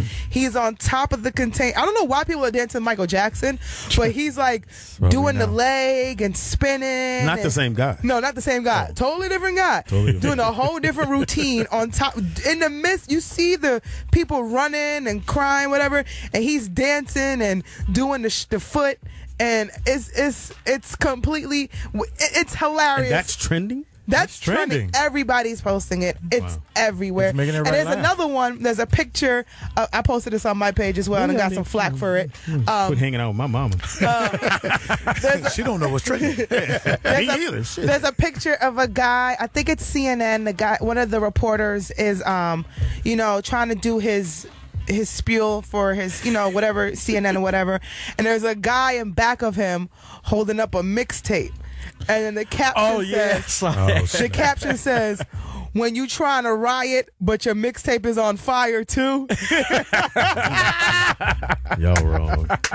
It wasn't on fire. Oh, he just hold it up. It could have been. His mixtape was fire. Yeah. So it was like, that went viral, and it's just hilarious because everybody, like, one of my other friends and me commented and said, man, you can't even see his contact information. You gotta write the number big, brother. Big, brother. And a whole bunch of other comics who commented on it was like, man, we should go down down there with our T-shirts on and promote ourselves. There we go. Come see me Fridays. Free advertisement. Hey.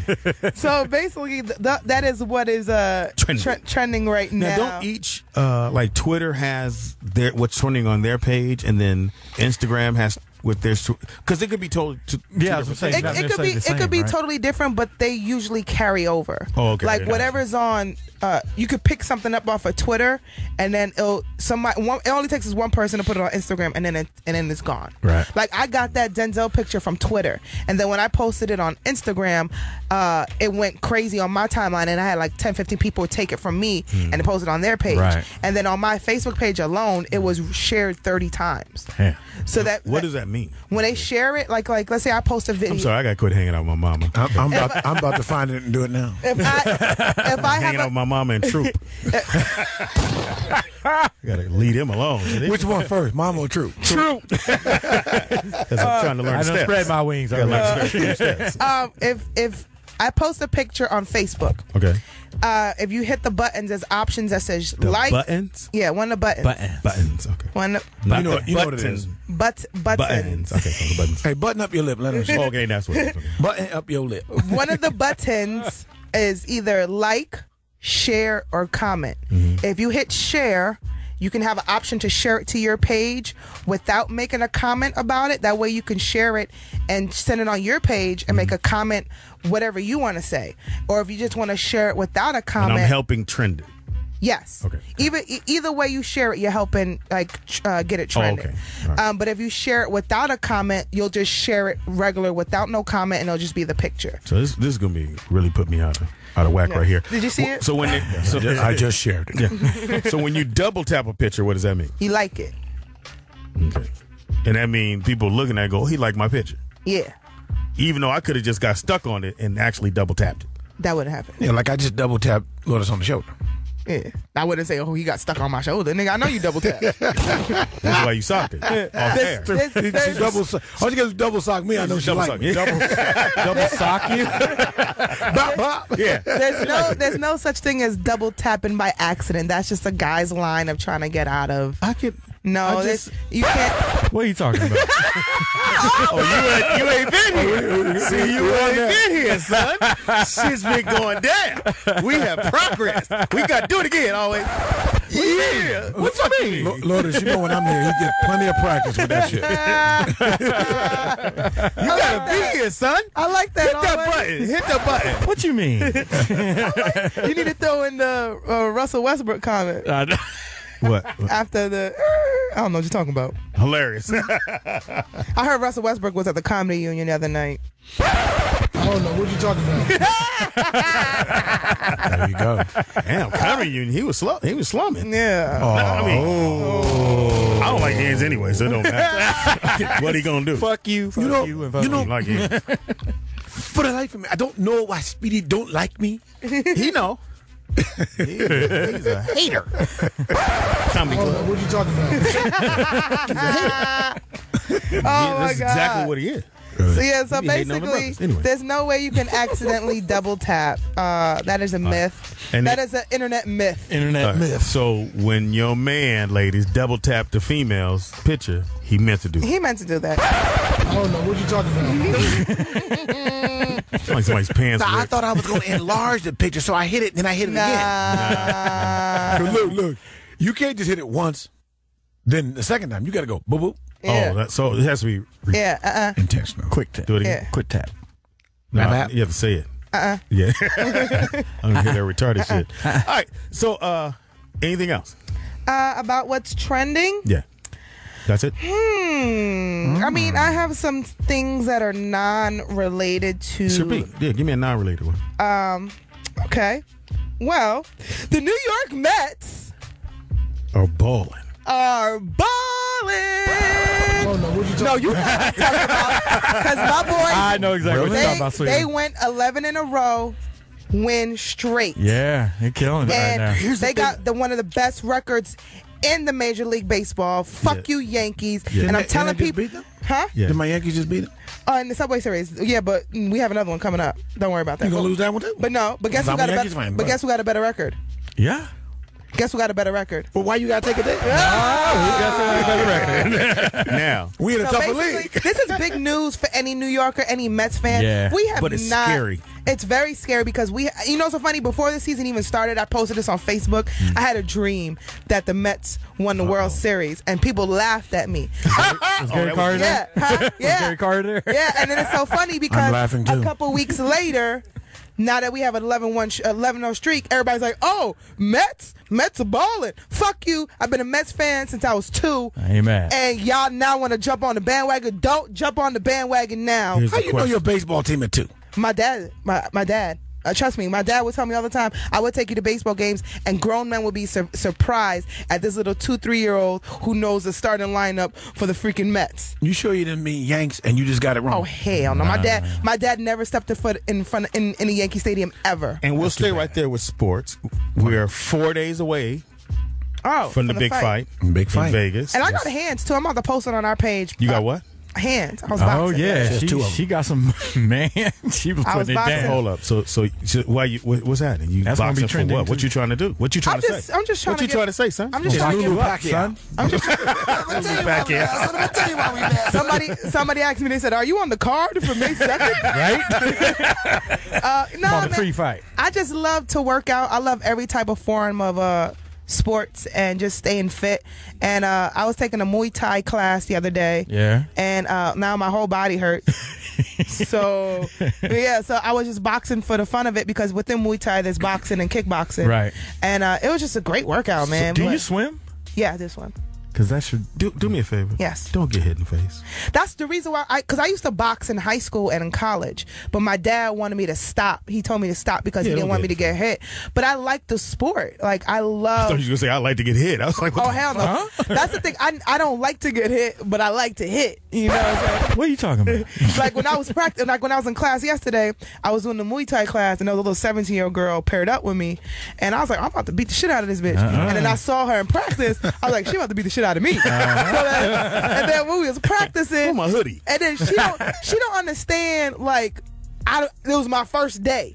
Oh. And she was like, yeah, it's okay, you can hit me. And then she was like, look, I'm gonna hit you like this. And she hit me on my arm, and I was about to slap the shit out of her. And then she's like, oh no, it's cool. It's like love taps. I was like, bitch, this don't feel like love. So let me make sure it's right. She hit you hard, but you gonna slap shit out of her. Yeah. Okay. But then she, Just wanna make sure I got it. but it, like with the Muay Thai, you could like do front kicks Yeah. and side kicks. Knees. So I was not, mind you, it's my first day, and I don't know all the blocks and shit because my teacher was like Mr. Miyagi, because he didn't speak no fucking English, and he kept telling me moves like with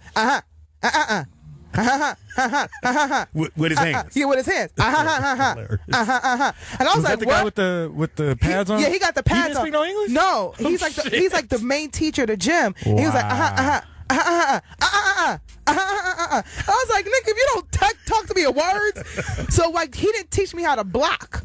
So while we practicing, she kicked the shit out of my stomach. Ooh. She front kicked me. And I was like, you know didn't what? see that coming? No, I was like, you supposed to say, I said, you know what? I think retreat. I was like, I think I'm done. For the day. I was like, I'm done for the day. I don't want to. They was like, yeah, she training because she got a fight coming up.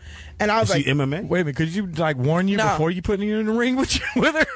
because it was two females in there, and one is a tall white girl, 17. Another one is a short, like Albanian chick or whatever. And I'm like, in regular life, if I saw them in the street, I'm like, I could fuck them up. Yeah. I walked in that gym, that L. and the little short chick, as soon as I walked in, she was like, ha ha ha ha ha ha ha. I was like, oh, this bitch ain't got no dick on her life. Like, She oh, got you've been training with dudes. Yeah.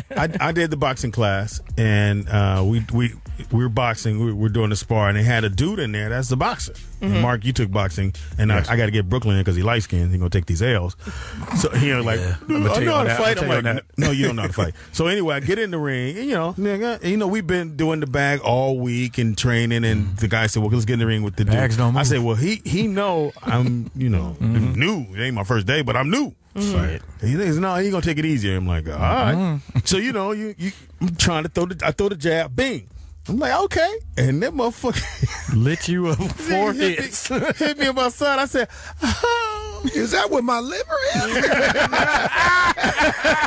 I was wondering where that was. I thought it was in the liver front. will take you out, nigga. I said, and I stopped my man, said, the bell hadn't run. I said, well, y'all didn't tell him not to hit. I'm a comic, nigga. I'm trying to get in shape today. Yeah, I was over there cracking gonna fight jokes tomorrow. and they didn't care a fuck about my jokes. Yeah, them motherfuckers. It was like a real train mode. I was like, ain't no timeouts in here. Yeah, ain't no halftime. Ain't nobody giggling. They like, hey, but you don't realize, man, that 3 minutes, dude. It's a long time. It's a long time. The boxers are incredible. Yeah. Oh my God. Because the class I took was an hour and a half. Yeah. Of pure cardio, and you get 15-second breaks in between each set, and they do 3-minute sets, and just like a boxing ring. Yeah, and I was like, I am over this. My daughter's in North Carolina, and they have this thing. I think they're going to bring it here. This thing called Round 9.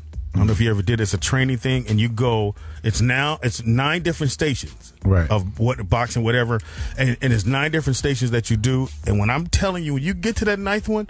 Because it's ready over. to die. You go home, you're like, nigga. Because you box, you sit up. It's all kind of different things. Any kind of arts. For 3 minutes. Martial arts, But you do it all for 3 minutes. Yeah. For 9 so rounds. each one for 3 minutes. Any kind of martial. It's like a half-hour workout. And it's continuous. Like if it's sit-ups, you doing 3 minutes worth of sit-ups. Yeah. And I'm sitting there. My daughter's holding my feet. I get to 7. I'm like, okay, let's stop. She's like, go, Dad. I'm like, you need to shut the fuck up. And you can't back down as a baby girl. Man. You got to start saying. That's just it. When I got into boxing, being light-skinned, and the guy was training me text, he said, see, Mark, you red. You gonna have to fight them niggas over there. Because I moved my dad's house in D.C., so he knew I was going to hood school. So you red, them niggas gonna try you, boy. I'm gonna have you in a minute. You gonna go, ah, these motherfuckers. And I couldn't stop laughing.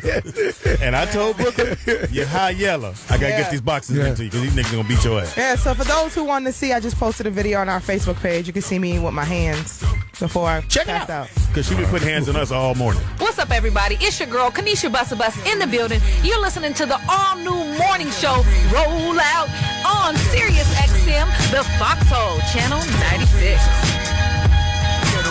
I love that drop from Kanisha. Hey, speaking of Kanisha, her knee was not feeling too good, so she's at home. So if you are listening, hit her up, give her a good well. She tweaked her knee, something terrible. Yeah, last night. I don't even know how she did it.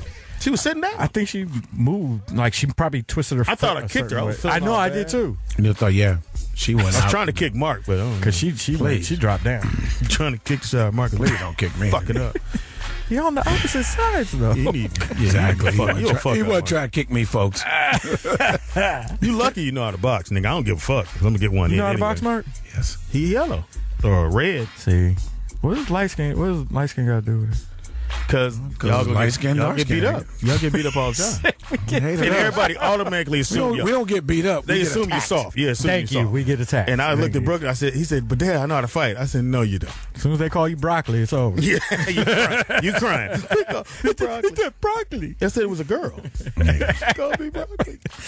You had to tell him it was funny, though? That was the funny part. That's best friend growing up, man. He was dark skinned. We had every name in the book for him. It was so bad. Oh, yeah. It was cool.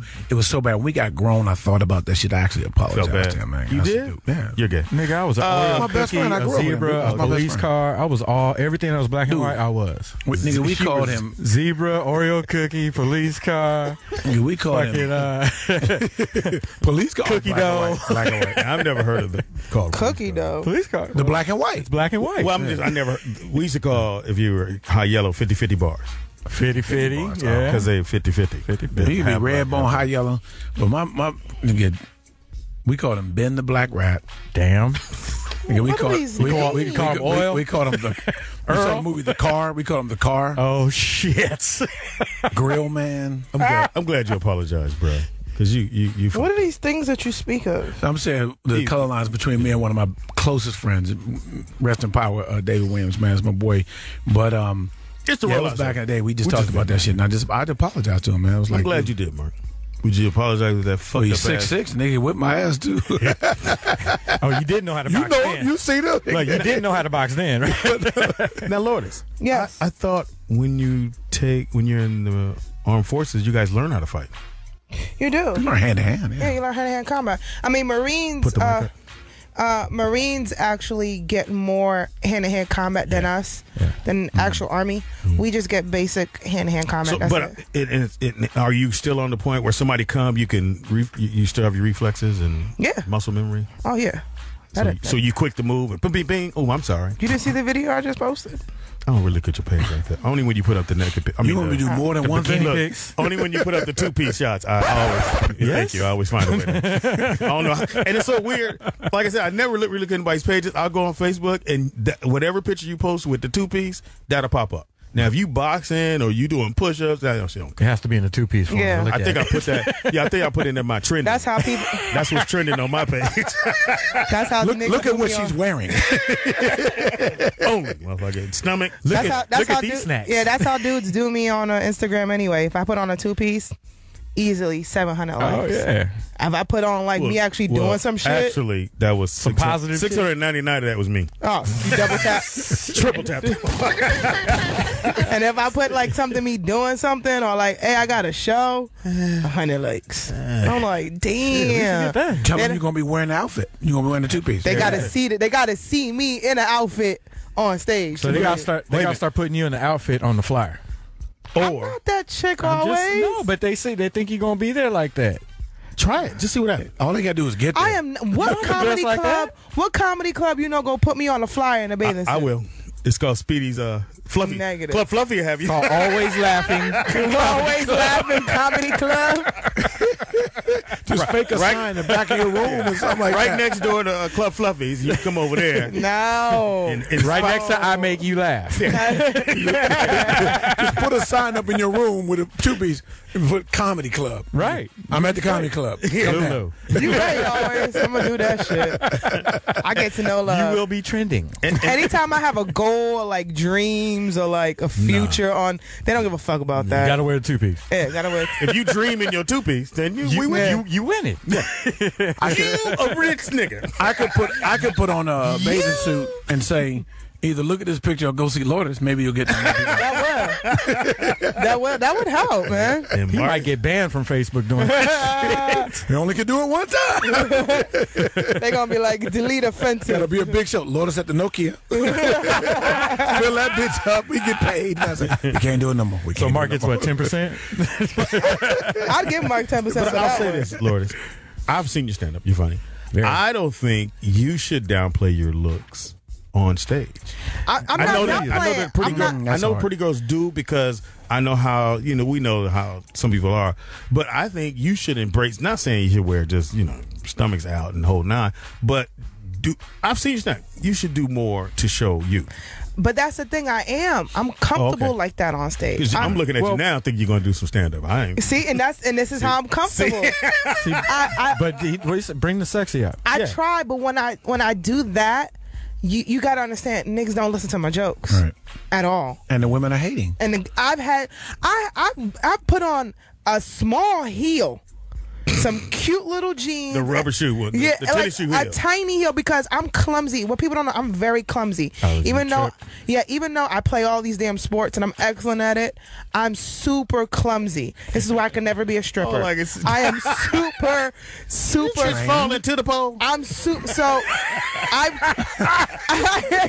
that bump on her head. So I've tried to do stand up in heels, and I'm goofy. I like to run around. I like to do stuff, and I can't do it in heels. So now I've done a show before where I had on some, like I said, some small heels, cute jeans, and a cute top. I was looking very feminine, very stylish, and before I even got on stage, not even that, I felt insecure because I didn't want to walk around. So I was scared. Took them off? No. I just stood in one place the whole time. Make it I'm gonna kick these dogs. But there's so many females that do that, and it's just, to me, it looks tacky. And then before I even got on stage, the chicks that was sitting next to me was talking shit about me. Oh shit! And she thinks she cute. Who the fuck she thinks she is? And they was talking over other comics, and I was like, "Excuse me, can you be quiet? Who the fuck you think you are?" And then when they said my name, oh, this bitch a comic. And with that in mind, fuck that bitch. That's the way to go out. Get your ass up. Roll out the bed. Roll out, motherfucker. Roll out. Get your ass up. Roll out in your mama house. Roll out. Get your ass up. Roll out your mama house. But we on the West Coast. Yeah. Nice try, Speedy. I think we are. Hey. Yeah. It's going to be 95 degrees, bitches. I'm sorry. Yeah. You somewhere where it ain't. California knows how to warm you. Like Mark said, California knows how to warm you. In the city. Where? City of Soledad. Ooh, Soledad Canyon. I know that. In there. Escondido. In there, too. Yeah. In the city of Compton, we keep it rocking. I want to take this moment and this time and just welcome everybody to the Wild Wild West. 1, 2, 3, shit. Hey, Speedy. Hold on, bro. I hate when you do that. It is New Music Tuesday. Yeah. Hey, Speedy, I just want you to know I got 2 more cities on my list. No, you don't. And that's it? That's it. You don't believe this motherfucker. We're going to Arizona after this. You're going to go to Tokyo. In the city of Wong. Anyway. I'm saying Catalina. It's the Rollout Morning Show. It's the funniest 4 hours of your day. What you do with the other 20 is your business. Your business. Get yourself back here, though. If you're supposed to be there now, you be late. I know that's not an actual... You've been late before. You be late. So go ahead and call in and say, hey, I'm listening to the Rollout Show. Fuck you. We're a plausible excuse. Yeah. I like that, man. Yeah, I agree. In the building, out of the DC. DC. Do it like that. Show your love for Mark Howard. New Music Tuesday. Yes. This is actually pretty tight, Mark. I was to come up with a regular name. This is Operate. But the artist name is Kill Paris. Kill Paris. Oh, is it spelled that way? Just like that. I guess you think in France, not Paris, California. I like it though. This is dope. How'd you hear this? Spotify. I don't know why I put it. Flying. That's nice, man. Just can't help it. Also in the building. Super fine, talented with the hands, apparently. Don't want to find out. Take that shit. L. Hold on. I ain't finished learning my class. Don't worry about it. I'm not finished learning my class. When I get to my blue belt. Blue belt? Yeah, I'm on a clear right now. Not even a white belt, it's a clear belt? I got the clear belt. I got the one that tie in a knot right in the front. You got the rope belt. Hey! You got a rope belt. In the building. Out of Brooklyn, New York. There you go. Show your love for Lourdes Gonzales, the Panamanian bombshell, Brooklyn stand up. Yeah. Who is this? Yeah. Don't tell him. Baby. He just said it. I knew it was the reason I like having Lourdes on the show. Wait for it. DJ Alwayz. Long days, half sober nights, unsigned performing at every open mic. I was like, wait for it. God is all I needed to believe in me. Haters, I tuned up. Wait till them horns coming always. I know, right? My mama we actually can't. My decision and all the bright lights. There they are right there. Hey, I'll be real with you, Lourdes. Music was my passion. Thought about this one between this and that one to put on. Sure you did. Listen to Luda all the time, man. And with that in mind, DJ Alwayz, put that on my playlist. Hey, put the whole album. The whole album's dope, man. You got it. Yeah. That's a Luda version. Yeah, that's a Luda's album. That's Oh, I got that. Yeah. Yes, you do. Oh, you sent it to me already. Yes, I did. Obviously, he's not listening to it. Obviously, My not bad, downloading him. No, I downloaded. I just, you know. Hey, Speedy. I don't think he knows what to do after he downloads. Yeah, I'm trying to trend it. Play. Well, the problem is I've been listening to Troop all day. That's They got to do album out. No. That is after. And speaking of Troop, they're in the building. No, I'm playing. Oh, goodbye. Lourdes would have left. I'm out. She'd have put hands on him. She would have knocked all of them out. I'm going to tell them you hate them. I have half of Pasadena mad at you. All right. Mine is not a new music, but it's an artist spotlight, more or less. Okay. Very talented young man. Very talented. Please play that DJ Alwayz. I was driving with the wifey. This came on. I was like, nigga, I got to pull over. Let's get this in real quick before the kids get in the car. Right from the school. Speedy. Okay, here's a dark spot right here. I know this song. You better. When I tell you that groove, if you working out and this come on, nigga, That's why you don't work out. No, I do. And I worked out last night, nigga. To this? Yes. Well, I'm on not the treadmill, the other thing that does like step walking, mountain climber. Your workout. Elliptical. General Mills. Who is this? I don't know. Raheem DeVaughn. You should pick up his music if you haven't heard of him. He from B-More, isn't he? Yeah, he from DC. The DMV. Yeah, he from the DMV. But when you get to the chorus, when they said this song's gonna be man, shit. Oh, Raheem DeVaughn. Okay, I know that nigga. Wow. I know his mama. You was doing good all day. Come on, Lourdes. You feeling that? This ain't new to me. I didn't say it was new. Oh. Do you have it? I've been had this. I need you to say them words. Trying to help Ike. Every word of this song's gonna be about you. Me? Oh, shit. Not about speed. Not about speed. So, a great song. Just my spotlight on that young man and that particular song. Because I heard love Raheem DeVaughn. Yeah. He has some great mixtapes. And if you just, because that's just one of them songs you hear and be like, okay, I'm cool now. It's going to be all right. Is it real? You know what I mean? Yeah, I know Raheem. I played basketball with his daddy. For Quanta News. Quanta News. Hear ye. Come one, come all. What do you got there, Howie? Sports, man. Okay. Yeah. NBA, I mean, NBA. We'll go NFL. NBA real quick. Okay, Go through some scores real quick. Series, man. Some people don't want it. The Hawks is letting the Nets get back in this. Well, man. think about it. The Nets could have actually won that other game. Yeah. In Atlanta, and they would be up. But I think the Nets could beat them. I think Atlanta's coming back to reality here right now. So they beat the Hawks 120-115. Series now tied 2-2 going back to Atlanta. Lou, what do you think about Lou, the Nets? you should be involved. Yeah, what's up with the Brooklyn Nets? Nets? Your guys Darren won. Williams, D. Will. Fucking overtime, son. I'm not biting. The fuck? You don't want them guys to move on? Look, man. Fucking guy. I'm a realist, okay? Are you a Knicks fan? No. I'm a Knicks. I'm a Nets fan. You should be Brooklyn. I'm a New York fan. Okay. It doesn't But matter. they're new to Brooklyn. Except for the Yankees. Yeah, Yankees don't fucking count. That's the Bronx. Hey, nah. Be the Bronx Yankees. I'm ecstatic for my Nets. It's great.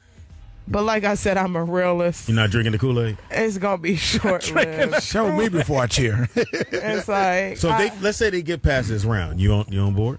Better not, because they play my Wizards. Because I think they can beat the Wizards. I think they could The beat the thing Wizards. is, you got to feed Brooke. You got to feed him.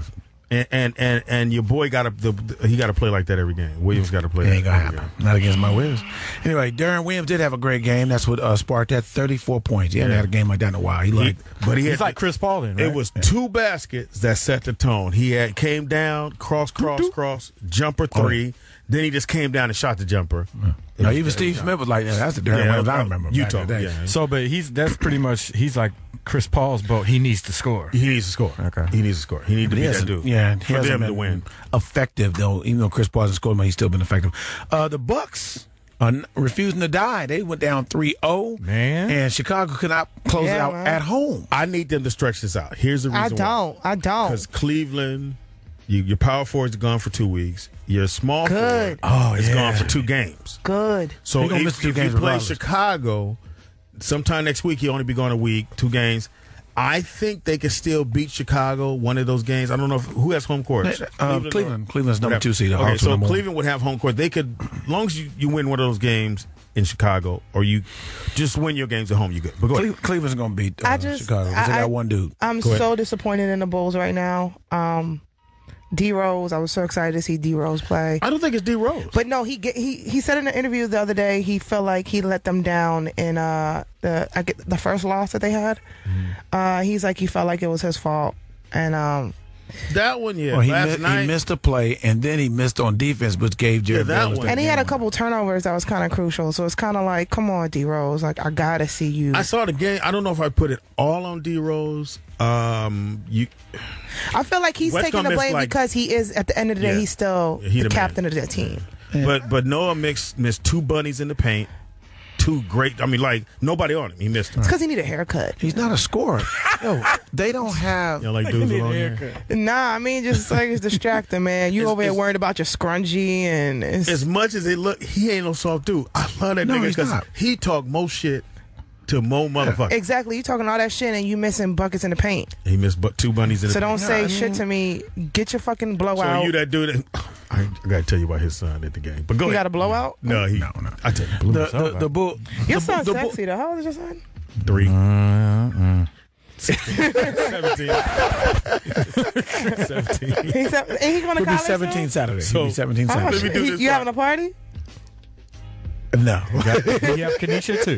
Let me do this part, and then you go into that. So we get to his son game because we had to go up to Oakland. His son was playing in AAU. And so his son see me. Hey, Speedy, we give dap. Mark said, hey, son. He put his ear things in and went and shot the ball. So Mark was standing like, I'm just gone.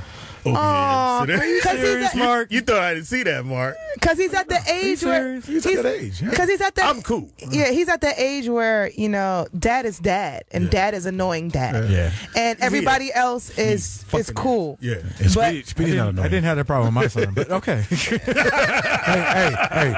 Hold on. The night And before. your son is sexy as shit always. Thank you. Wow. How old is he? 23. Okay. Hey, he's what's of his age. Instagram? Tell him what's watch up. this. Tell him I give him all the bikini pictures. You got it. Watch this. He's 20 what? 3. Oh, that's perfect. Watch this. So Brooklyn was playing. Say it. And 1, 2, 3. Somebody want, That's child bait right there, really. So Brooklyn is sexy. Under the jail. like his son is almost legal. His son is all the way He's legal. Hey, no, for real. My son the night before was cool. He was giving me dap. Why do you think that was? Oh, because you was giving some money. You sure was. Exactly. Of course. We went by the hotel. Incentive for the handshake. Oh yeah. Hey, Dad, what's up, my dude? And that's why he didn't give me none. He's like, hey, Speedy. I was like, hey, motherfucker, Speedy. Uncle Speedy. Yeah. You put the earphones course. in and walked away. Yeah, no. So, Keep going, Mark. I'm sorry. all right, but with the Bucks, Michael Carter Williams, man, had a great game. 22 Ballin'. points, 9 assists. Why Philly let him go? What did they get? Something tells me something happened. A cheesesteak. Non-basketball happened when you let a guy go like that. You're rookie of the year. Exactly. He was rookie of the year. Something the year tells before. me something. And he was the nicest dude right now that you had all the And he's got niggas. length over Bums. Rose. I said it, bums. So 3-2 going back to Milwaukee, and nobody has ever come back from down 3-0 in basketball Dude series. said they So keep telling him that, and he's like, I ain't focused on that. Jason Kidd, dude, very good coach. Don't sleep on Jason. He did the Nets wrong. No, he didn't. They traded. They said He tried to hold out for more money after 1 year. Oh, is that And what he it said, was? "Fuck that!" And then, dude left the Nets. One of the became the general manager. Then they did Larry Drew wrong by just getting rid of him after 1 year to bring in Jason Kidd. But they're in the playoffs. Larry Drew's team was in the lottery. But the Blazers finally won. Refused to die, so they were down 3-0, but now it's 3-1. They beat the Grizzlies 99-92. Of course, Mike Conley's out too as well. So finally, Damian Lillard had 32 points. Yeah. So. That's the playoffs. And don't forget, for all our football fans, the draft, NFL draft is this Thursday.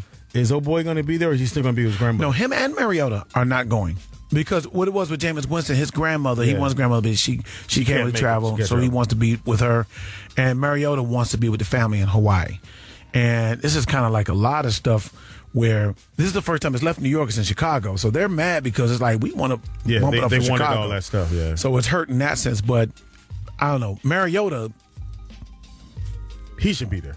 Yeah, to be with the family. You can fly. Bring the family. Yeah, bring the family in. I understand Jameson's because he wants his grandmother to be there, and she's very ill.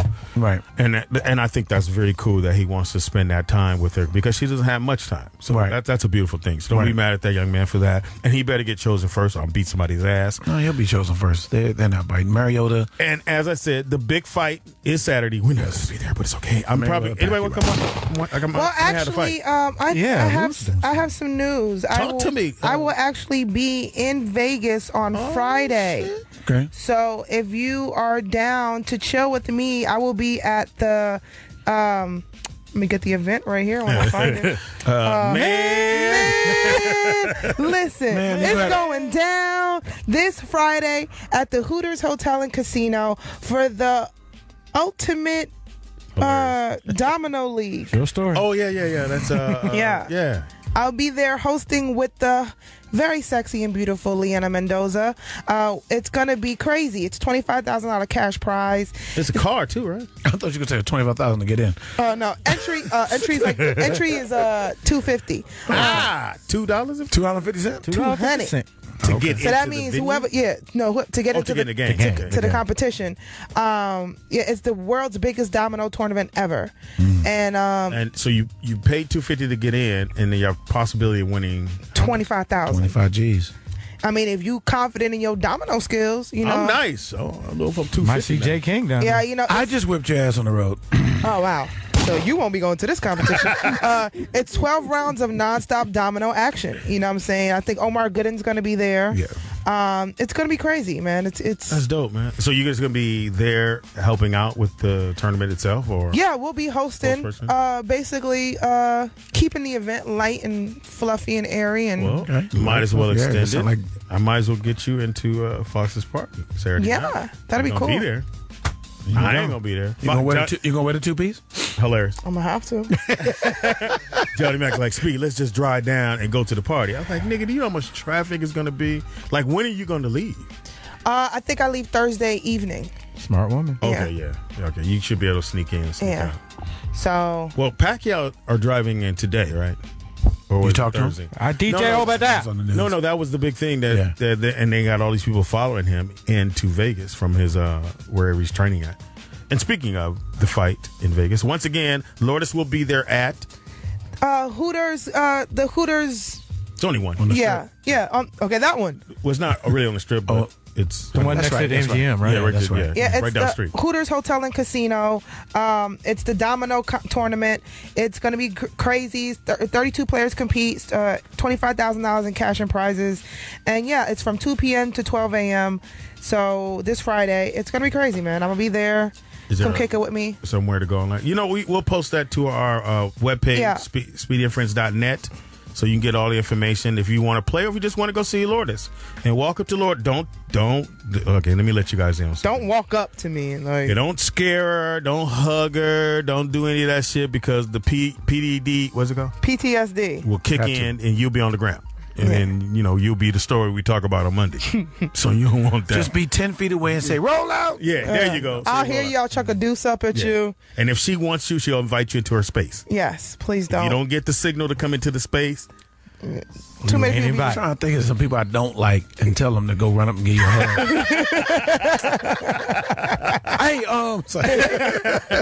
Now, there's other things going on in Vegas if you can't get to the fight. Vegas, yeah. What else is going on?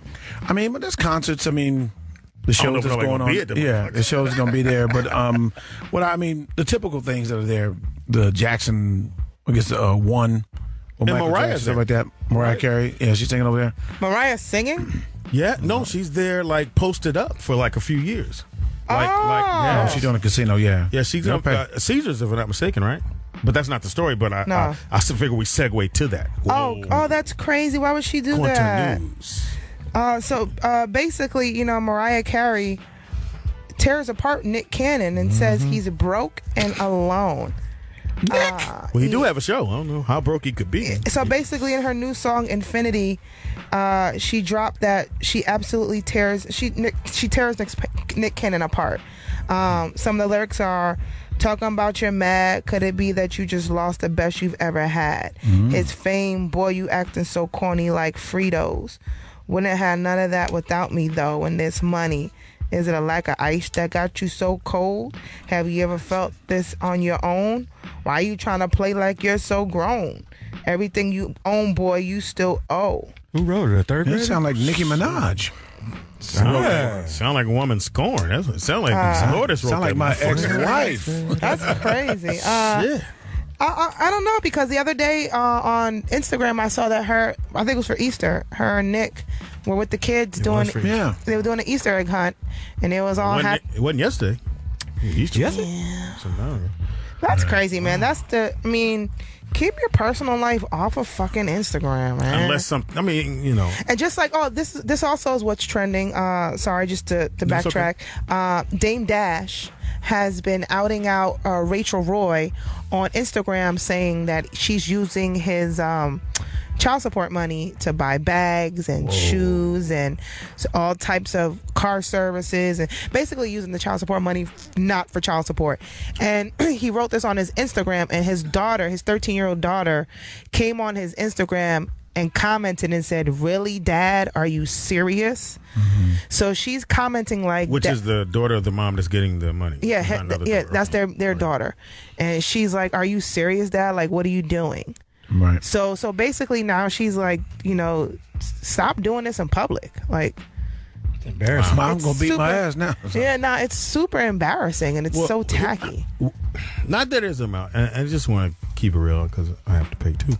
Yeah. But whatever the mom does with the money is what she does. It's on her. So at the end of the day, as much as we want to go, okay, give that bags and stuff to your daughter. As long as your daughter ain't running around with inferior shit on, then you're good to go. If she's running around with Payless shoes and the mama got on the Gucci bag, big problem, man. I've been through that. I mean, you have to basically let that go and realize that's just money you didn't. It's like it came out like taxes. And you know, I only think about me, and I've told, I said, "Yo, this is what you want. All right, that's all you get. Don't ask me for shit else." Yeah. And she'll call me with some other stuff. I'm like, "Did you get the child support?" And I love when they go, "Well, that ain't paper for this." I don't give a fuck what it paid for. Well, your choice to allocate it is how you want to do so. Exactly. Then she goes, "What does allocate mean?" And you married her. Speaking of baby mamas and dramas, bitches who are scorned and all this extra shit, Tyga and Kylie, you know, Tyga basically just got wanted to prove that Kylie is the one for him. Mind you, Tyga is 26 years old and Kylie Jenner is 17 years old. So basically, Tyga went and got in permanent ink her name, Kylie, on his inner right elbow. And that hurt. Yeah. Spells love like so basically, right here too. So basically, Right he got the tat yesterday to prove to Kylie he's fully committed to her and no one else. But basically, it's no coincidence that he got the ink the day after his baby mama Black China put him on Insta Blast, posting his text to her saying, "I want to be with you and have a relationship." Well, if the texts were real, looks like Tyga had a quick change of heart. Of course, getting someone's name tatted is not also the absolute kiss of death, at least according to Eva Longoria, Iggy Azalea, Melanie Griffith, Sierra, and all the other people who got their And names. Nick Cannon. And Nick Cannon. Motherfucker had Mariah on his back. I would never. I don't care. How. Hold that thought. That's going to be the question. It doesn't cost much to tattoo, Mark. Would you get it done? We'll come right back. We are back. It's the Rollout Show right here, Foxxhole, early in the morning. Thank you for hanging out with us, or if you live on the East Coast, midday. It's your boy Speedy in the building. In the building we got Mark Howard represent. In the building we have Lourdes Gonzales, a penny in your bomb show. In the building we have DJ Alwayz in your ear on Twitter. Taking pictures over there we got bam KSDG Photography. Get at me. Eating snacks. This nigga does not have a grown man voice. No, but off the thing, he like, yeah, so bitch. Yeah. Get on the mic. Say cheese, niggas. What's happening? Hanging out with us because we want to get in delve. Is that right? What? Delve and talk. What? And delve? No, I want to dive into this topic about Ooh, the I'm tattoos. about to dive in. I know, right? You held that note nice. Thank you. All right, so we were just talking about Tyga and getting Kylie. a tattoo under, which is very hard to disguise that one because A pussy with No, not really, because it's on the inside. that shit hurt. That motherfucker hurt. It's just- but it's on the inside, so nobody's really gonna see it. He's dumb, man, because she got money. She got real money. She don't got Tyga money. She got real money. Maybe that's why he's trying to. And she's gonna be impress her. she's gonna be over him within the next 6 to 7 months. And can't you? Because we were talking off air that somebody getting your name or you putting someone's name on your body is way overrated now. Where before it kind of meant something like, oh, that was very sweet. Then you see people have 6, 7 names on them, and you go, what the fuck? People get anything tattooed means on you them whipped. nowadays. Like, So you wouldn't get a guy's name? hell no. Not if he the right dude. No. I'm talking about that dude. No. He's your No. Not No. even, not even he tied you down and tattooed his No. name on you. Hold on, I almost said. He your No. soulmate. He your No. Bonnie and Clyde. He carry your rifle. No. He If he all of that, he should know that me having his name tattooed on me does not hold any weight. Now, would you be impressed if he did put a tattoo? I'd be actually disgusted. If he had Lourdes Gonzales? I'd be super disgusted. Panamanian bombshell? I'd be super disgusted Wow. because that does not matter. That does not equal to how much you love me. You're not impressed. No, I'm not. I'm not impressed. And if that means that that's how you dictate your love for me, or that's how then you're not the nigga for me. Now, how would you have you? Hell, I have no tattoos on me now, and no girl has your name on them. She better not. Okay. See, and I have 5 tats of my own. May I see them? No, Okay. I have 5 tats of my own, and You all showed my them on your finger. I want to see those. I'm not counting those. I have all my See tats. that? All my tats have meaning to me. Okay. And honestly, if I could right now, I'd probably get like 4 of them removed. Oh, okay. So, all right. I might tattoo my DJ kid's Alwayz? name. Yes, sir. Would you? I can't do that. Too many kids. you got too many. You need a Bible in the back. I have to pick somebody. 10 One of y'all, Commandments on his back. one of y'all like a whole lot. It's the 10 Commandments on his back. It ain't like you ain't big enough, man. Shit. Yeah. Does anybody have Ryan on them? No. No time. No. The closest I got to a tattoo on the body was an airbrush on the overalls. Somebody did it. And that was back in the day. She got Ryan's on her. Would you at the beach walking down Venice? Would you ever? Was there a girl you would thought about putting their name on you? No. Damn, I'm the only one. Yeah. Guilty. I had to shit. Well, it's it would have to like I would have to be in it for a minute. I mean, because like nowadays, no pun intended. I know, right?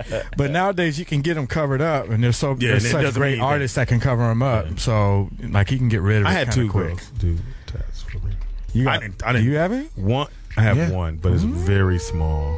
It's my first kid's mom, and I because she did it, and then she fucked me because my name Donald, my son's name Donald, and then Dominic. So she put Donald the third, put a 3 by the Donald, and then put Dominic underneath. So it's like my name was never there. Ingenious. You should have had a daughter named. No, I'm glad I didn't. Name her D. Name her D. Oh yeah. But you can't see hers on me. Don't mean it. But it was another girl got a tattoo, and I didn't know she was doing it, and she got it in a very private place. Wait for her. You can say it says Speedy. Speedy was here. I was very impressed. Speedy again.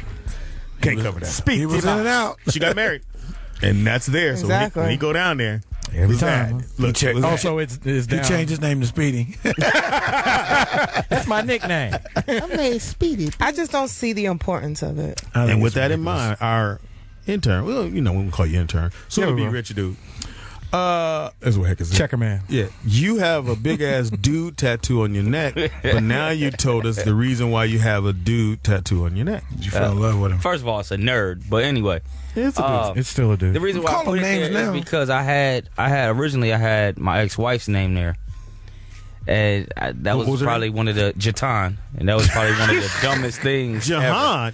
John, the tattoo or the name? No, it was Jatan. Her name was Jatan. What? Jatan. What made you get that? Jatan. He said it was his wife. Yeah, but that's just because it's your wife don't mean no. It wasn't even that because I had it before we got married. It was why I had got out of a situation. I had got out of jail. And she was there for me. She held me down, and I wanted to prove to her put money in his book that this was it. That you appreciated. Why couldn't you just be a good dude? Because I wasn't being a good dude. I was cheating, and I was fucking around, and I was trying to prove. So you think that's what it was? You think that's exactly what Tiger's doing? Well, yeah, exactly. Until I approached her, and I was like, "Yo, I got your name tattooed on me," and she's like, "Well, what does that mean?" And now you got this name on your neck. It was and there. She didn't have yours. She didn't have Smart Guy nowhere. No. Now my baby mom got mine, but she just put Chevelle, and then when she had our son, she just went and put Little by it, and she calls him Little Chevelle. Hilarious. So you had the name riding around, and you said I got to get it covered up. Well, I was doing the music thing, and I just got tired of like the videos and looking in the mirror and seeing it there. So I was like, let me put something on there. So you pick a dude, put on your neck to cover it up. Well, I picked my logo. I mean, I'm out there. I said, well, I'm gonna put the logo there so people can see it. So stop it. But being that it's on your neck, and you knew you were always gonna be in the music business. Most people could either cover it up or they could put a jacket on or put a whatever.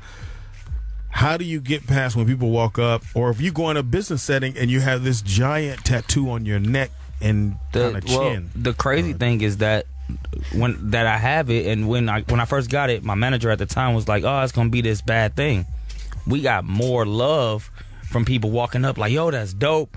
That's your logo, because I would have the shirt on with it on there too, and they like, yo, that's the logo, that's this, dope, that's that. Yeah, but you got to wear the shirt. So they no, not even that. Now, it looks even cute. now, like I just posted a picture the other day on Instagram, and I said, me and the nerd on my neck are fly, and people just went crazy. I think it's cute. I mean, honestly, as a female, I'd rather see that than to see another chick's name on your neck.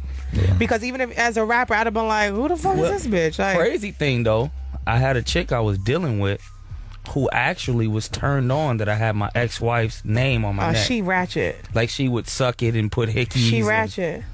That's what ratchet bitches do. And what was his name? That's what ratchet chicks do. Mark. Ratchet. You fuck with a dude named Mark? Ratchet chicks be trying to out ratchet the ratchet. Out ratchet the ratchet. Man, oh, you got another bitch name on your neck. I'm gonna make it get hickey. Now, what about the lips? Wait a minute. What about the lips? Hold up, my I nigga. think it's You still tacky. getting hickeys? But that's what she did. 3? That's what she did. You know, I mean, Hey, you got a hickey since I was third like, grade. yo, like, She had him handcuffed. You still got a lunchbox. What are you in the 3rd grade? Why you in my car? What the fuck? That's my vehicle. It's Brooklyn's lunch bell, but that's not the point. Super Friends. It's a Batman, but anyway. It's Batman. That was my shit. A lunch pail, nigga. You could Nigga, with your thermos. Lunch pail. And don't drop it because the thermos had It that would thing break. Yeah, so it would break on the you inside. get home, you're like, nigga, where the ice come from? No, it's not ice.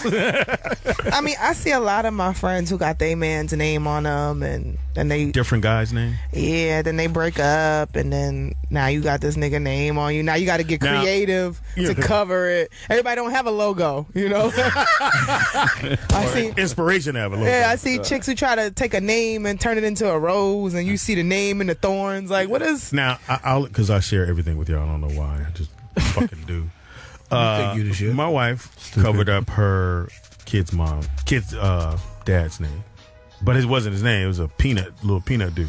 So I was like, "You gonna cover that, right?" Like, she had a peanut, Because his nickname was Peanut. so she got the planters, dude. So I'm like, "Yo, you So gonna see?" from Peanut to Speedy? Speedy nut. It's a speedy nut. At least she's consistent with characters. Let's move on.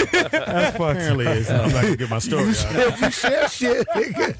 That's the I ain't cause. sharing with you, motherfuckers. It always goes bad for me. It goes bad for me. He gonna cry in the But car. anyway, Hey, at least his nickname ain't Bullwinkle. oh. Let me get this tattoo. That's a big name.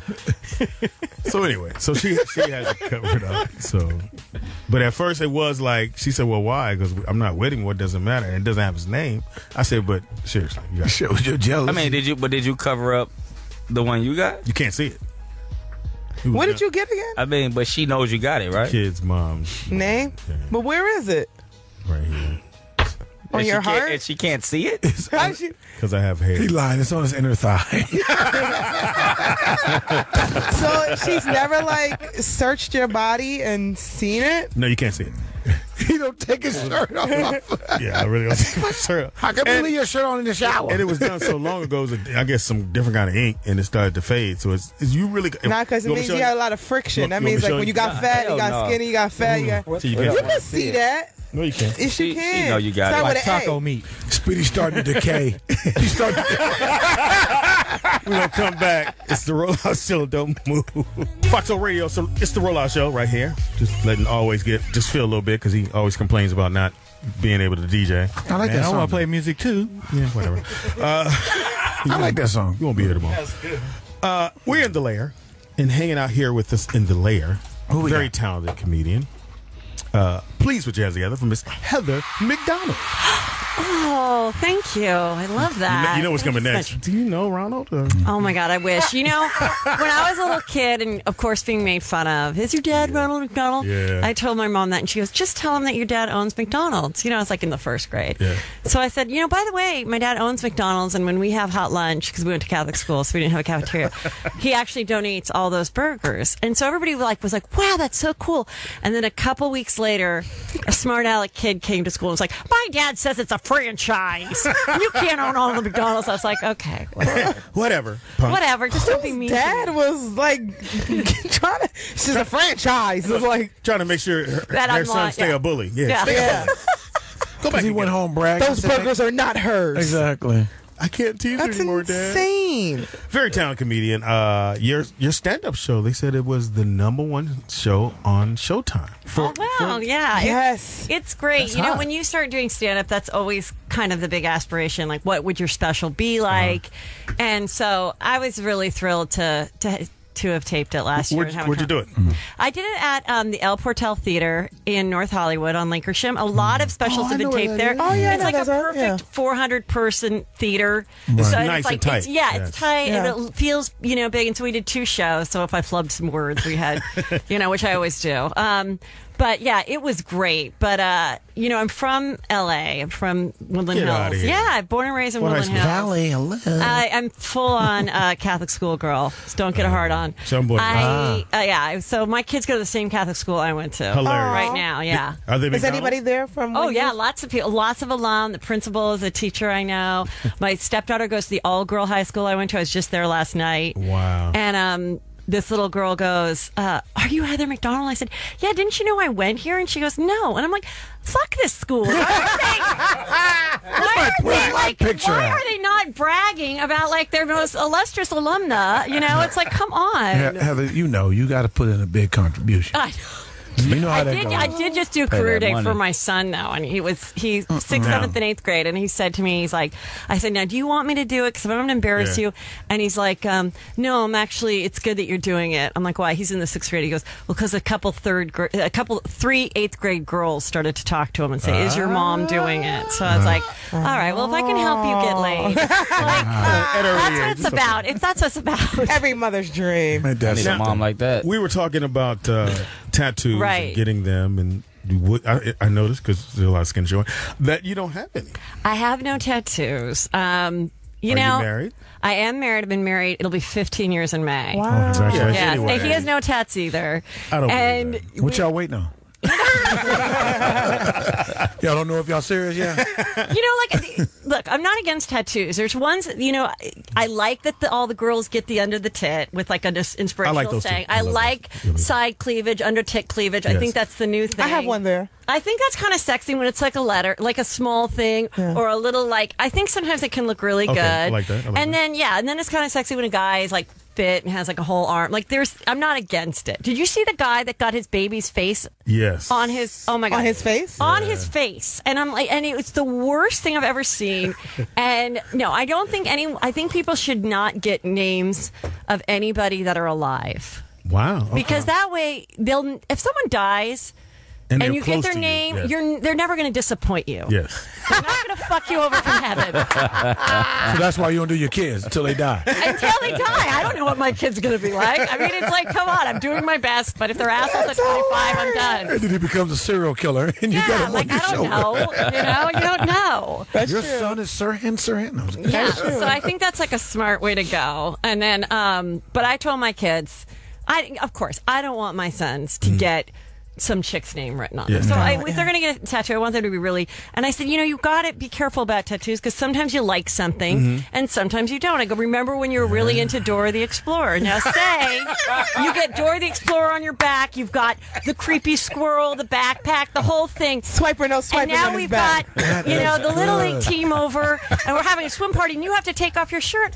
Now who feels like a big asshole? All your friends are like, seriously? You're 12 and you've got Dora the Explorer on your back? I'm like, that's why you have to be very careful. Just like when that trend was going around, when all the guys was getting like the tribal tats, and they're not a part of any type of tribe, and now they're trying to explain why they got it. And I remember I was graduating. You got one of those tribal? I want to get one, and now you just...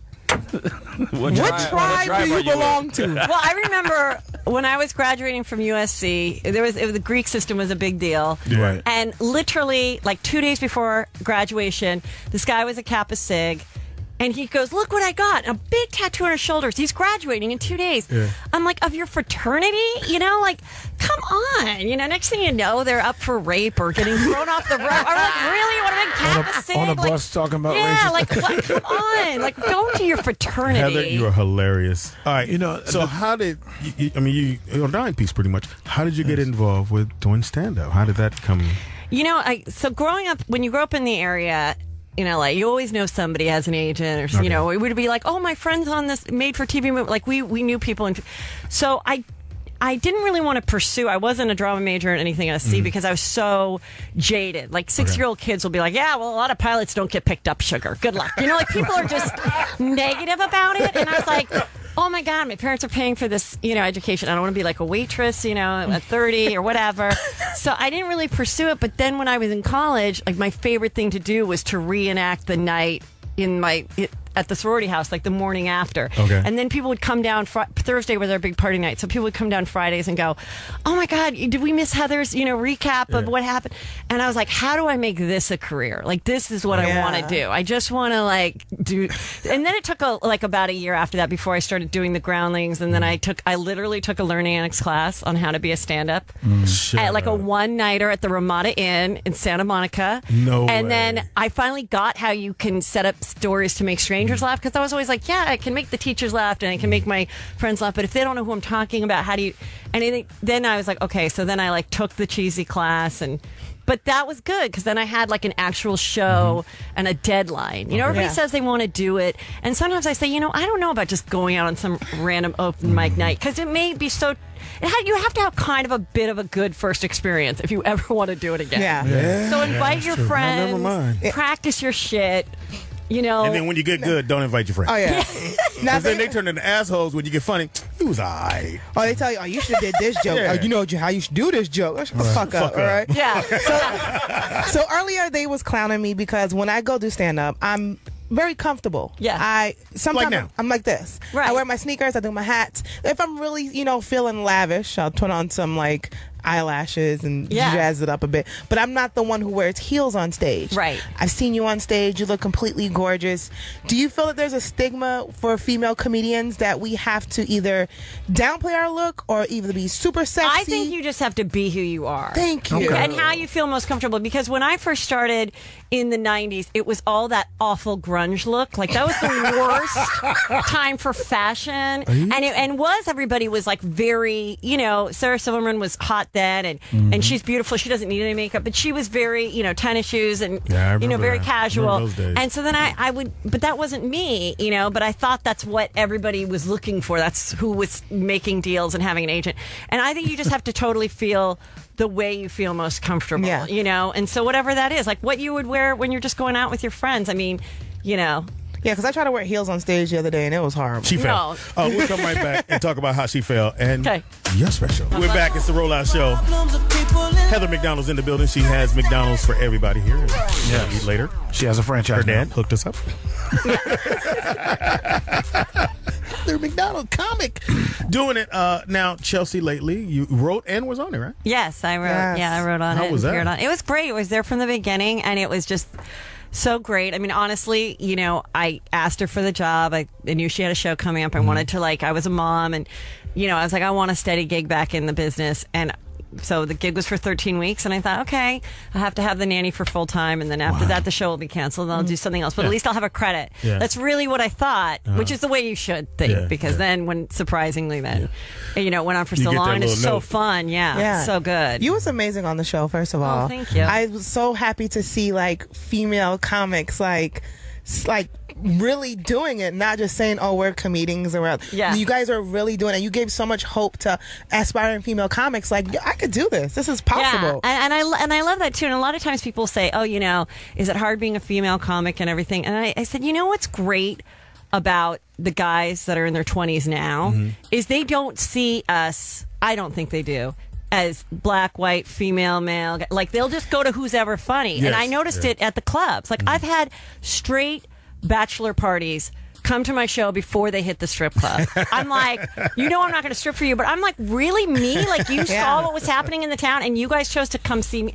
So it's like, and my audience is just as much straight males as anything else, and so it's like, I don't think there's that stigma anymore. I think like you really can just be funny, because you never hear the expression, he's a really good male comic. Yeah. You never hear that. So I think it's getting much better. By far the best time to ever be a female. Yeah, ironically, most of the people who come to my shows are males, and they're like, yo, you're funny. Like, we want to come see you. And I'm like, you really want to see me? Yeah, because they don't have all that, prejudice that, like, the 40-year-old guys have. They're like, I don't know about her, like, not that 4-year-old sounds like that. That's more like an 8-year-old. But I'm saying, like, like there is just a little bit. It was definitely harder because when there'd be like a lineup in LA, and it may still be like this, out there.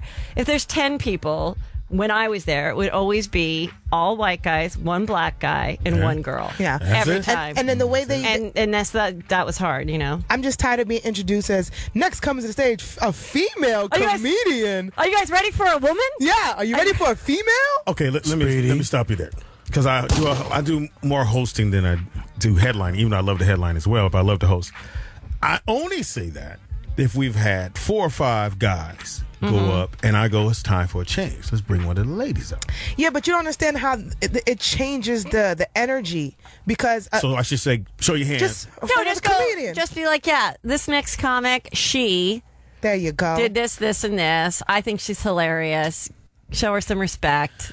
There you go. Heather, can you give him a class? Wait a minute. But I introduced you. I said, yo, ladies. I need the ladies get involved. I hate that. But why, ladies? Why? Who cares? That's what we're saying. The guys are just as is going to find her just as funny as the ladies. Exactly. Yeah, Speedy. Look, I still think it's gentlemanly and sweet. That's what I try. But it's good for everybody if all of that gets away. Because white guys are saying, like, hey, it's hardest for me now. Do you know how many white guys are out there doing stand-up? Like, they're like pissed.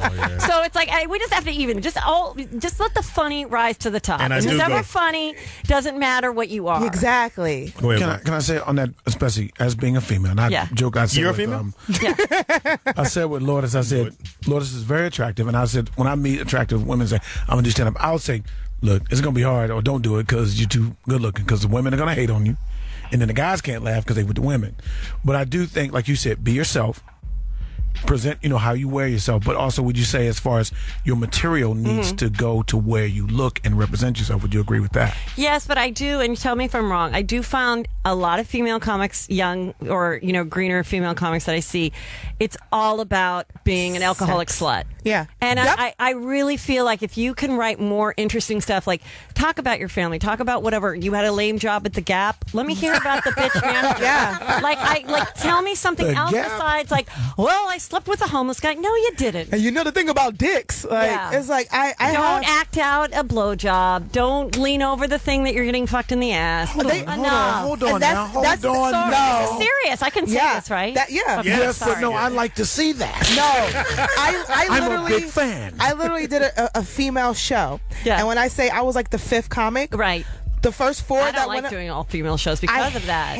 The first 4 that went up. Yeah. Each one of them used the stool as to bend over to show like, they was getting hit from the back. Yeah, exactly. I don't do that. I talk about my military experience. I talk about being a substitute teacher. I talk about playing basketball, just being a tomboy. But also you're building up an act that honestly someone's going to pay you for to do real gigs because they can't have an hour of I'm an alcoholic slut. We got it.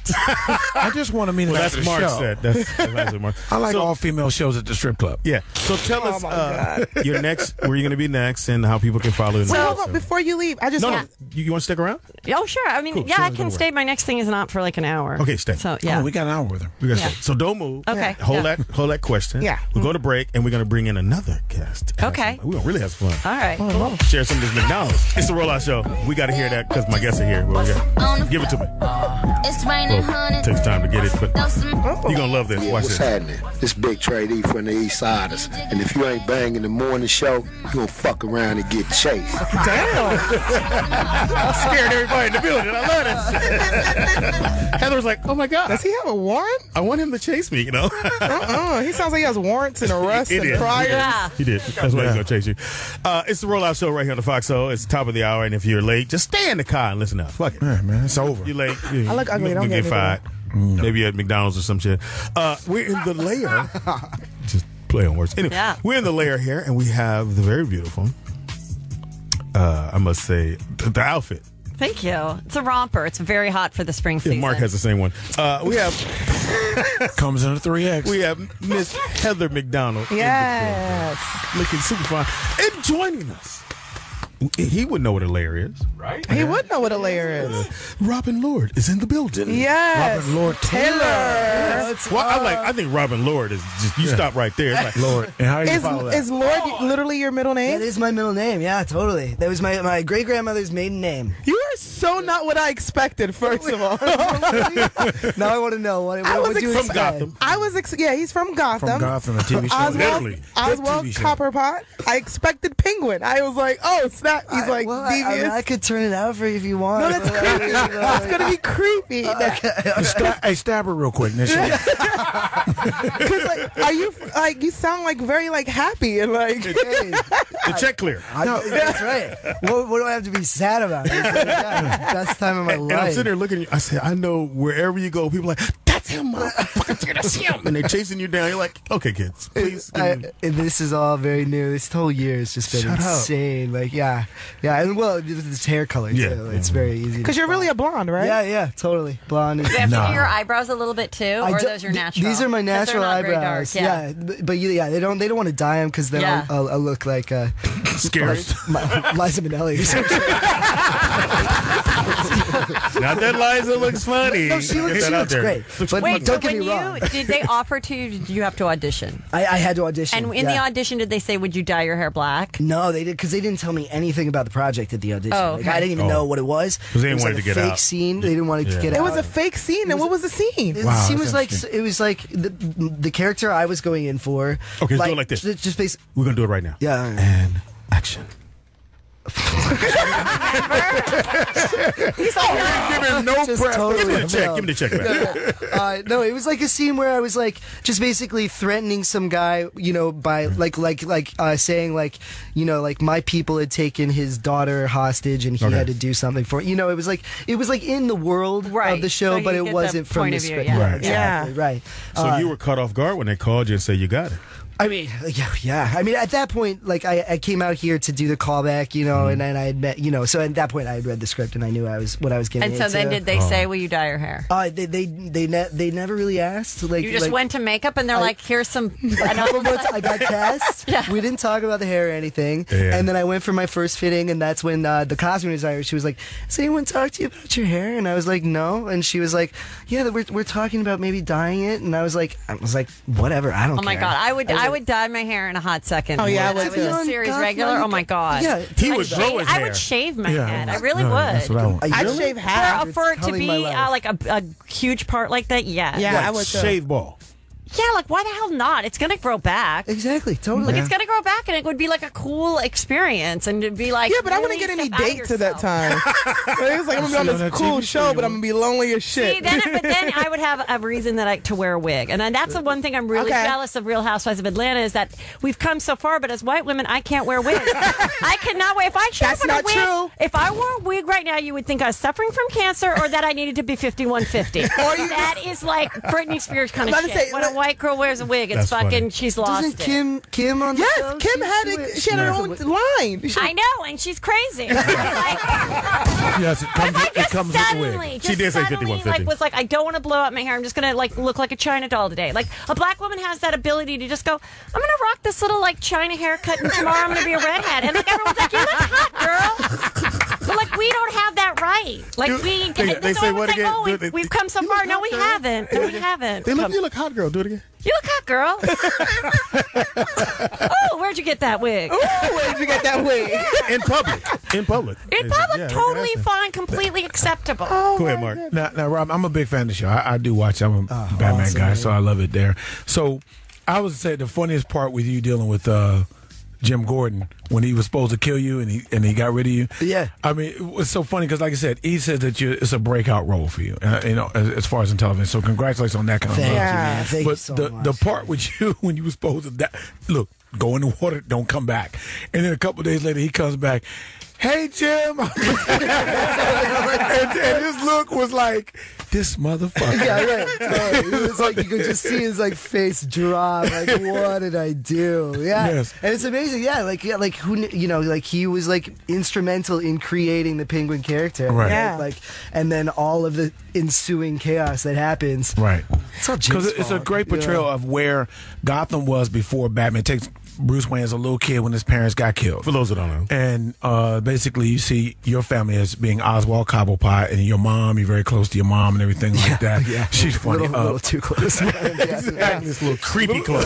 Very Oedipus complex. mommy. going on Yeah, right now. that's what I want to say. I just feel like you creep me out. So Thank you so much. thank you. You're welcome. Because I feel like as an actor, once you embody that, like if somebody was like, "Oh, you creep me out," like you're doing your job. Oh, yeah. If I was to see you, like this fucking guys, what are you, the Penguin? Because his character is like he's taking ass whippings. He's like the side guy to like Fish Moon, who's Jada Pinkett Smith. Yeah. And then you got the Maronis and the Falcones fighting. So he's playing everybody. Yeah. He's just he's laying low under the cut, learning everything. And as he develops Penguin, dude, he can rage. I just want to know how do you get there mentally? How do I get there mental? Well, we have amazing scripts, and our creator, showrunner Bruno Heller, who did Rome and The Mentalist, like Right. freaking Rome genius. was Everyone off the involved in the chain. show. Yes. Danny I love Cannon Rome. also is another producer. They're so brilliant, and so like the scripts are so well formed that it's all there. They have like Oswald's language down, and so like I just feel like, and then on top of it, like I go in and I get like the nose put on, and then they do like crazy treatment to my skin, and of course my hair is all jacked, and then I like put on the costume, and then I get the limp going, and it's like and then I'm in it. Yeah, it's like the actual like physical transformation gets me into his skin in this weird way, and it's like a really amazing like gift to have those tools, to be able to put all of that on, and then it's like like I actually feel like I'm becoming him. What's the weirdest thing a fan has came up to you and maybe asked or? Oh man. Well, okay, it's not necessarily. This didn't happen in person, but this is a weird. You guys are all on Twitter, yeah? Yeah. So talk to me. I'm on Twitter. These old motherfuckers don't know what Twitter is. I'm on Twitter. I'm gonna look at you then. No, so there's this thing, and this was confirmed by a friend of mine who's also real big on Twitter. So these I assume they're teenagers, generally female. They tweet me. They're like, "I miss you so much, Dad." What? What? Will you be my dad? What? Wow. Like, I love you, Dad.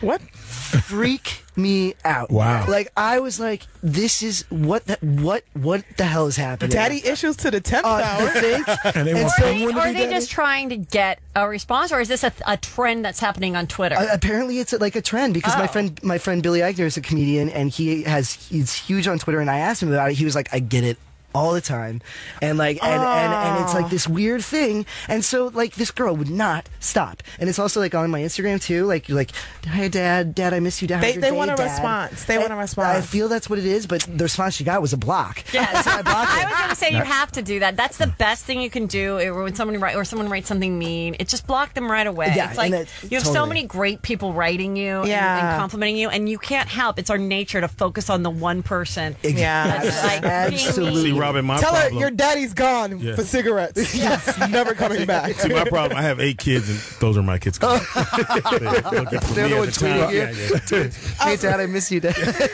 So speaking of the makeup and everything like that, how long does it take for you to get into character? It takes about the makeup itself takes about 45 to an hour, and like they put a nose on, and again like they paint my teeth. I look like I crawled out of no, you're the creepy, toilet. Dude, you're fucking creepy. Yeah, I actually do crawl out of a toilet to get into character. Method actor. Very method.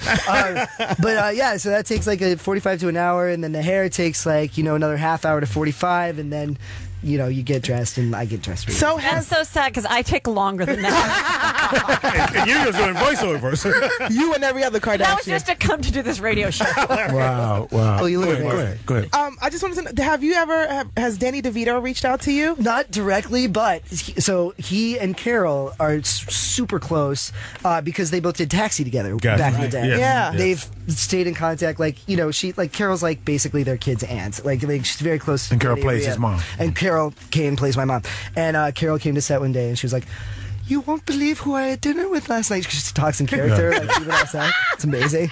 And I'm like, who? And she's like, your predecessor, Danny DeVito. And I'm like, what? And I'm like, what did he say? Like, because I'm a huge fan of Danny, and like, you know, and then also to be following his footsteps, insane. She was like, he loves the show, he loves what you're doing, he's so proud of you, he's so proud to like have been, you know, come before you. And then not only that, so, and I, you know, flipped out, and I was like, Carol, hook it up, like let's get drunk. Or did you just go on, like, let's do it. Or did you go on his Twitter and say, Daddy, are you proud of me, Daddy? It's me, Papa. No, he's like, I didn't think of that, but I'm going to do it. I don't want to get blocked. I want to keep it chill. Yeah. But yeah. We got to get into your book. Okay. Yes. Oh, Heather. yes. And you have bestseller. I have 2 books. Oh, excuse us. Sorry. I like the You'll Never Be Blue Ball in This Town Again. You'll Never Blue Ball in This Town Again is the book I wrote a couple years ago. And it's about all my dating adventures before I got married, because I was in LA and I was a virgin. I know you guys are going to freak the fuck out. I was a virgin until I was 27. Shut up. Yes. And I did not look like a virgin. I dressed like this. I love to dry hump. I love to get drunk. I should have been like date raped about 55 times. Oh, wow. Should have been Wait, what was 55 times. How often were you dry humping?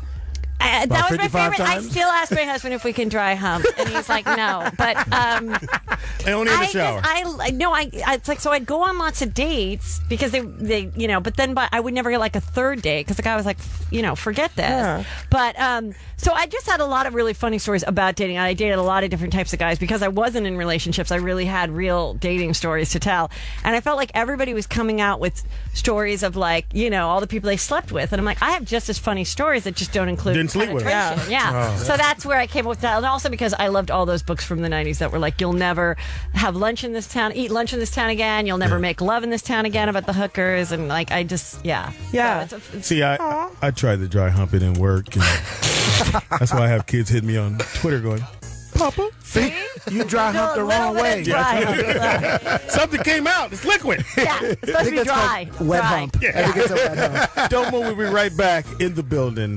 Dry humping. We are back. Yes. My photographer is getting all that. We got a lot of behind the scenes. We got a lot of Gotham stuff. Are you recording that? Yeah. Got all that. Yeah.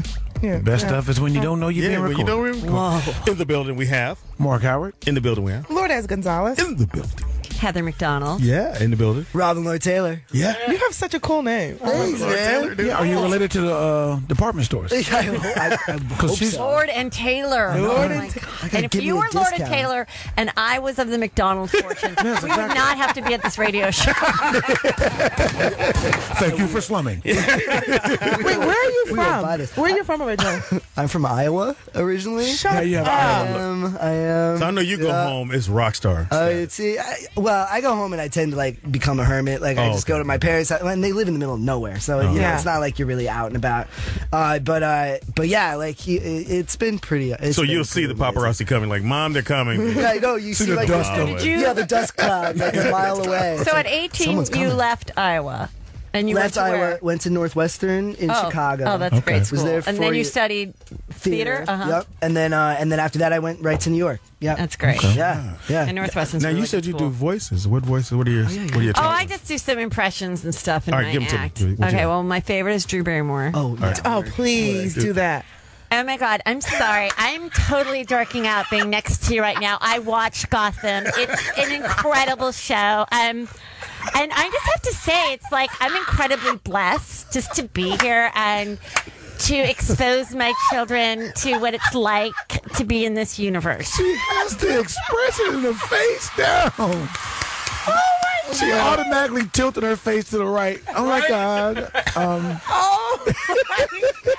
I like to do her because she's so positive. Like, have you ever heard her get pissed or upset? No. And I met these 2 guys that work for her production company, and I said, has she ever gotten mad, like screamed or anything? And they're like, no, she has. I'm like, I can't imagine it. Like, because it seems she's so positive, so grateful, so sweet. And that's why I kind of like doing, because it's so easy to talk about any topic as her, because you know her point of view would be very positive. Okay, so she was a Barrymore. What do you think of the houses, the women of Atlanta housewife?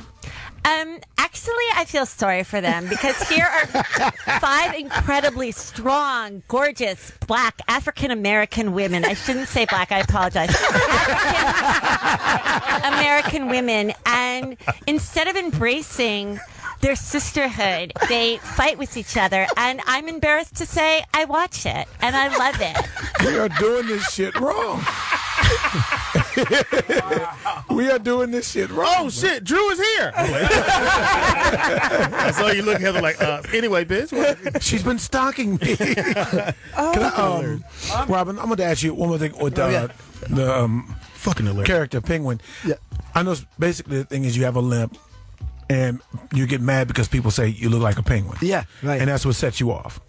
I mean, is that part of what maybe has been written about the story beforehand, or is that something they just kind of come up with? Yeah, well, that's in the comics. Like when I got the job, I did a lot of research back in the comics, and that's where I found out that it's not just like because he receives the limp in the first episode from Jada, Jada's character Fish Mooney, and then Jada Pinkett Smith. Oh yeah, for those who don't know, get that in there. I gotta get that in there.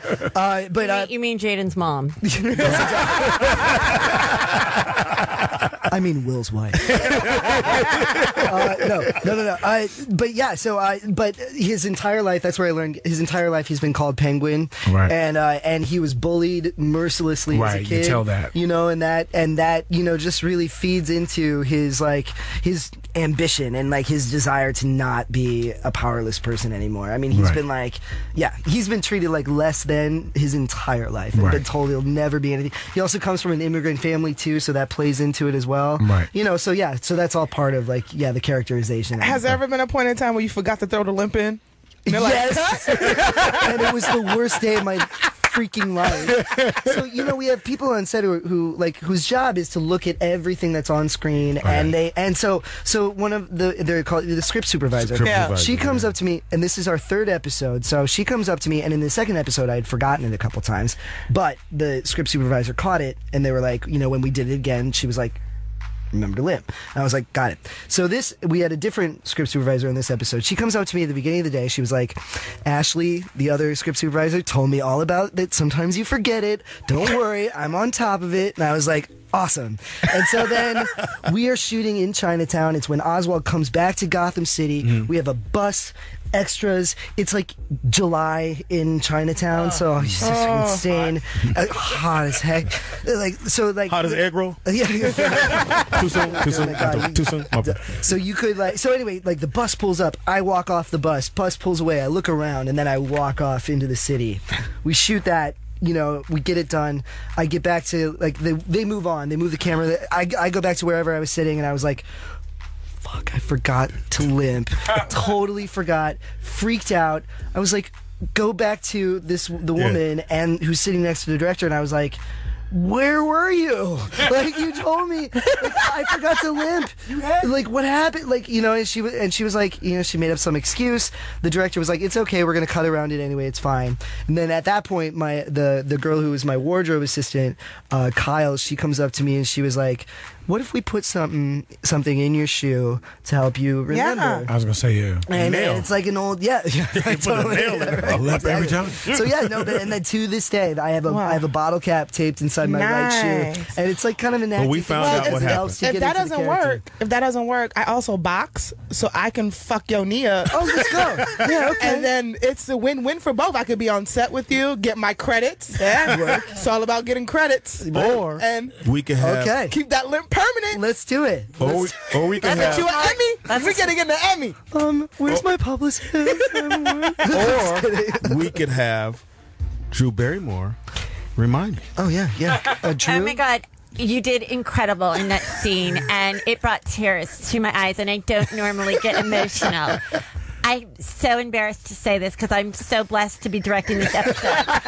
But you did not limp, and I want to show that side of you. I want to see you walk into the sunset limping. In Chinatown. That is my favorite thing. Can Drew please direct an episode? Drew please direct an episode of Gotham? I think we were like, why is the penguin laughing the whole fucking scene? He's limping, but he's laughing. Exactly. Fucking hilarious. All right, so you have tour dates coming up, Heather? Yes, I'm going to be in Jacksonville, Florida, at the Comedy Zone on May 7th through the 9th. I've been there. Oh, really? Yeah. I have not been there, but I heard it's a really great really club. Nice place, and then I'm going to be at Cobb's in San Francisco. I think the weekend after. Yeah, the weekend after, like the 15th and all that. And San Diego, Hermosa Beach, Improv. So everything's on heathermcdonald.net. Okay. Say it So slowly. by You said it heathermcdonald.net. Well, you can let Drew say it. I don't know why I can't have calm, but some bitch kept Heather McDonald. heathermcdonald.net. Oh, somebody took it. Yeah, and we've tried to buy it, and I guess they don't think I'm going to be bigger than I am because they won't sell it. So we said, Usually forget they'll it. go, Now "How I much feel you like got?" who cares? You know, because you Google the name, it's the first thing that pops up. Exactly. You know, but you know that now they're going to have all the sites .adult and .porn. There's all these. So, like, What? Taylor Swift went and bought TaylorSwift.porn and Taylor Swift. that's right, I did read adult that to about protect herself so that people couldn't get it. And I'm like, I might just do that in case I need something to fall back on. Literally fall back. Heather McDonald.porn. Yeah. Heather McDonald.dry hump. That's what I should do. Start a whole, How about you? Well, I don't know if you want to give yours out since the kids are here. Daddy, go ahead. Robin Lord Taylor at Robin Lord Taylor is my Twitter. My Twitter and Instagram is my name too. At Heather McDonald. See how simple it is? Yeah. Yes. Verified. Don't mean to brag. Ooh. Give it here. They're both verified. High five. I'm not. Look, I'm trying to figure out what We verified. can figure that out. That means that you're the real one. That's that's Twitter me. will protect you and do That's me. verified so that because there's always there's 35 Kim Kardashians. You know, there's all these different. Yep. So then you want to make sure that when you're writing the person and you pull up their name, the first one will say verified. Yeah. That's who you want to write to. How weird is it that people create Twitter accounts with other people's names? Like, even if it's a celebrity, I think that is like the weirdest. Well, it's like the super fan. I think it's more like a super fandom kind of thing. A super fan. And then also wanting to see if they can trick people. But then they're tweeting like their own personal lives. Like they're like they're like Robin Lord Taylor at something. That else, literally but- just happened to me just now. Well, not mine. Well, I have a friend who was actually like on Wild 'N Out, like the rap comedy show. Yeah. And I thought it was him following me, and I was like, oh, I forgot. Let me follow you back. And I looked at it, I was like, that's not him. I know. I gotten totally flattered and like all excited, and then I realized like this superstar that's following me has like 151 followers. I'm like, They're falling off. You're like Drew Barrymore. It's following me. It was crazy. I literally just unfollowed as soon as we got on air. I was like, that's not him. Yeah, I know. It makes you sad. Let me You're like, unfollow. oh. Thank you. And it's so weird. You look at it because that's the main thing you look at. I mean, that ain't you. You got 15 followers. Yeah. Jamie Foxx with 15 followers. Now, Fox got and it's spelled with a Y. he got 1 million of people who are Jamie Foxx. Yeah. And so he has. I think his is. I am. It's like on Twitter is I am. I think it's I am JB Fox. Yeah. Or people do the real. The real J. I was like, I'm Speedy. that's why I had to do on Instagram. It's Lourdes Gonzales because somebody took Lourdes Gonzales. Yeah. And I used Probably to work. Lourdes? No, I don't know who she is because I used to work with Marlon Wayans, and he gave me a shout out one day on Instagram, and he tagged Lourdes Gonzales, and I was like, this random ass chick is just getting all my freaking follows. And everybody's like, I see you with Marlon. I was like, that's not me. But somebody's tagged. Okay. I have to say, I do whore myself out for followers. And if you do have someone with a lot of followers and you take a picture with them and you have them, I've taken famous people's phones, taken the picture and been like, do you mind if I tweet it for you? I'm like, here's my girl. Heather McDonald, love this woman. Get her specials. Buddy is at and I'm like, woo, watch those numbers go up. Hashtag dry hump. Drew Barrymore. Anyway, yes. Thank y'all for hanging out. Man. I appreciate both of you, and I'm fans all the way around, especially because you're a comic, not Thank you. female. Like that? Thank See, I you. did that. Not comedian. You can't say comedian. No, she's You a can comic. say it. I don't care. That's fine. I'm just gonna say comic. And thank you for being a creepy penguin. Hey, no problem. My Amazing. pleasure. No pleasure, my problem. It's gonna be hard for me to watch you now. All right. Because it's like, because I'm gonna be like, he's creeping me the fuck out now. I gotta turn him off, but I love him. I gotta watch him, but I love him. Like, nah, man, you're a nice guy, for real. He's a nice guy. And you were also saying during the breaks, you still have to look like Yeah, like I can't go back to blonde, so I'm stuck with this. There are worse problems. Can you do it? It's the girls still like just it. It's not a problem. Like you can't do like another movie, or you pretty much have to be. No, it's possible. We have like 2.5 months, so hopefully, and I'm working on a couple things, so hopefully something will come down. And there's this thing called hair dye. Works wonders. Yeah, I know. There's also a thing called wigs, which Hey, where did they film Gotham? Gotham is filmed in Brooklyn. We film right on the Navy Yard. We actually took over the stages from Boardwalk Empire. I'm from Brooklyn. You're from Brooklyn. Born and raised in Brooklyn, New York. Yes, So then you already East New York. Sorry. East New York, amazing. So you already lived in New York when you got the job, so you didn't have to like find a new place to live or anything. Oh, that's nice. Really so they pay your rent. No, not really. You can work your way around it. Well, I'm going to move next door. Did I say I lived in New York again? Right, totally. And I know New Yorkers see you and be like, whatever, fucking guy. Get out of the way, penguin. Like, New Yorkers is funny because like they'll see you and be like, oh, that's that guy. That's cool. And then keep fucking moving. Because they got shit to do. They got They're shit. Like walking and going. Like, I used to work at ABC, and I would always see Chris Rock. Right. And so we would see Chris, we're like, oh, you know, Chris. All right, who's getting lunch? Like, that's it. Nobody really gave a fuck. And they don't want to bother you. Yeah. Because it's like at the same time, it's like you're still a person. And nobody in New York wants to be a groupie. Totally. So everyone wants to be cooler than the other person. Exactly. You know what I mean? So if like somebody like shows that they're a groupie, like you lose cool points in New York. Well, it's also like if there's paparazzi or just weird fans, they're only there like right outside of the studio. Mm-hmm. Yeah. Like they're not at the restaurants and stuff like they are here. You know. Yeah. My bad. I didn't mean to be there. But you being in the Midwest, and I'm not from the Midwest, but I've gone to school that way, and not New York or L.A. People are like impressed. Tell me if I'm wrong, but they want to meet everybody but you. You're right. Totally. Exactly. So what's Jada like? Yeah, right. What about Will Smith? Honestly, I prefer that. Like, if I could throw it all to Jada, I would be happy because she handles it a million times better than me. Cool. Like, she's so cool and poised. She's mad cool. But they know you when they want some money, though, don't they? Oh, yeah. Have you got hit up? A family member call you like, hey? No, none of that, but like definitely like lots of calls from family members I never talked to before. Like, hey, how you doing? We're thinking about coming to New York. Any chance you're going to be on set? You know what I mean? And it's like, like, now, who are you again? Yeah, right, exactly. I'm your mother's cousin's friend's sister's best friend's brother. They live next door. They went to school with her. They're like, hey, Thank you again, guys, for hanging out with us. Thank you, everybody. This has been a fantastic fucking day. You're all awesome. Shout out to Drew Barrymore. Now you got to come do the show, and you got to do Heather's voice. Exactly. Imitate Heather. I would love that. It's the Rollout Show. We'll be right back to wrap this thing up. We out. Hey, Alwayz, who's this? This is Disco Boogie. Oh, nice. That's Disco Boogie? Disco Boogie and Miku. Boogie's supposed to call in because we're all going to be down in South Carolina Bike Week coming up. If you look on our page on our website, speedyandfriends.net, you'll see all the information. We got 2 comedy shows we're doing. Make sure you make sure you're there. If you're going to be there already, come to the comedy shows. They're going to be off the chain. My girl Lourdes Gonzales will be doing the damn thing. We'll try to get her in a cute little outfit. No. Okay, we'll just make it look at our outfit. Mark Howard. Well, yes, sir. He'll wear something cute and showing. I don't know why. But anyway, it's going to be off the chain. Make sure you go to that. And also, too, we'll be down in Palm Springs. And we got other things that's going to be happening. And you'll see all those things on speedyandfriends.net. And buy a T-shirt, bitch. That's how we do it here. Great show. Great show. Shout out to Heather McDonald. Thank you for hanging out with us. We really appreciate that. Shout out to Robin Lord Taylor.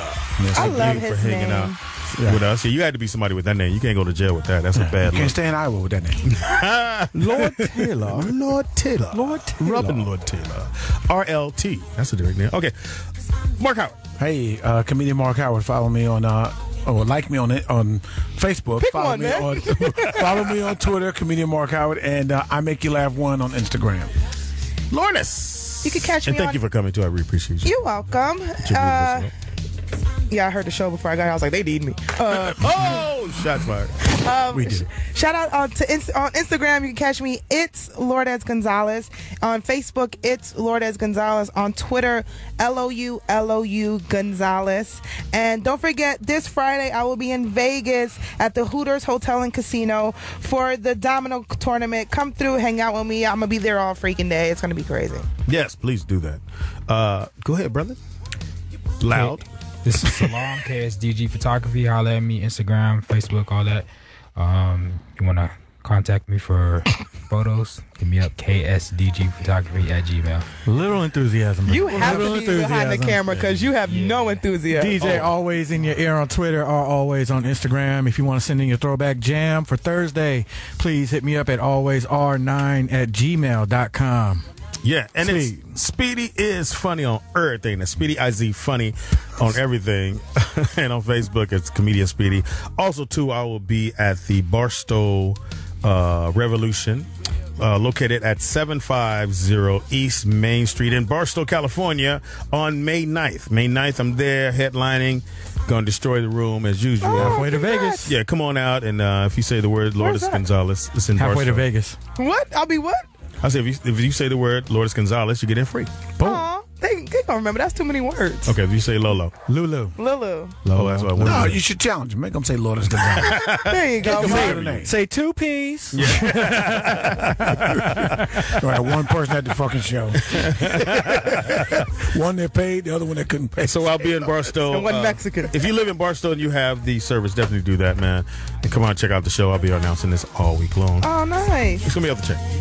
And definitely go see Lourdes in Vegas. We'll be announcing that every day. Even when you're not here, we'll make sure we Thanks, get that out there guys. for you. Yeah, because I leave Thursday. You might be. Say what? With someone else. But I still see that you want to listen to a nigga like Speedy And friends. Never need What? Nope. no one else. Why's that? I know you know. What you know? You're fucking with the Rollout Show. All right. Here I go. You might be. I gotta look at you and do it. Someone else. Cause I still see that you wanna be with a nigga like Speedy and friends. Never need No one else. Here it goes. Cause I know you know. You're fucking with the Rollout Show. There it goes. Thank you again. Our DJ coming up is. Stay tuned for the midday mix with DJ Fat Finger.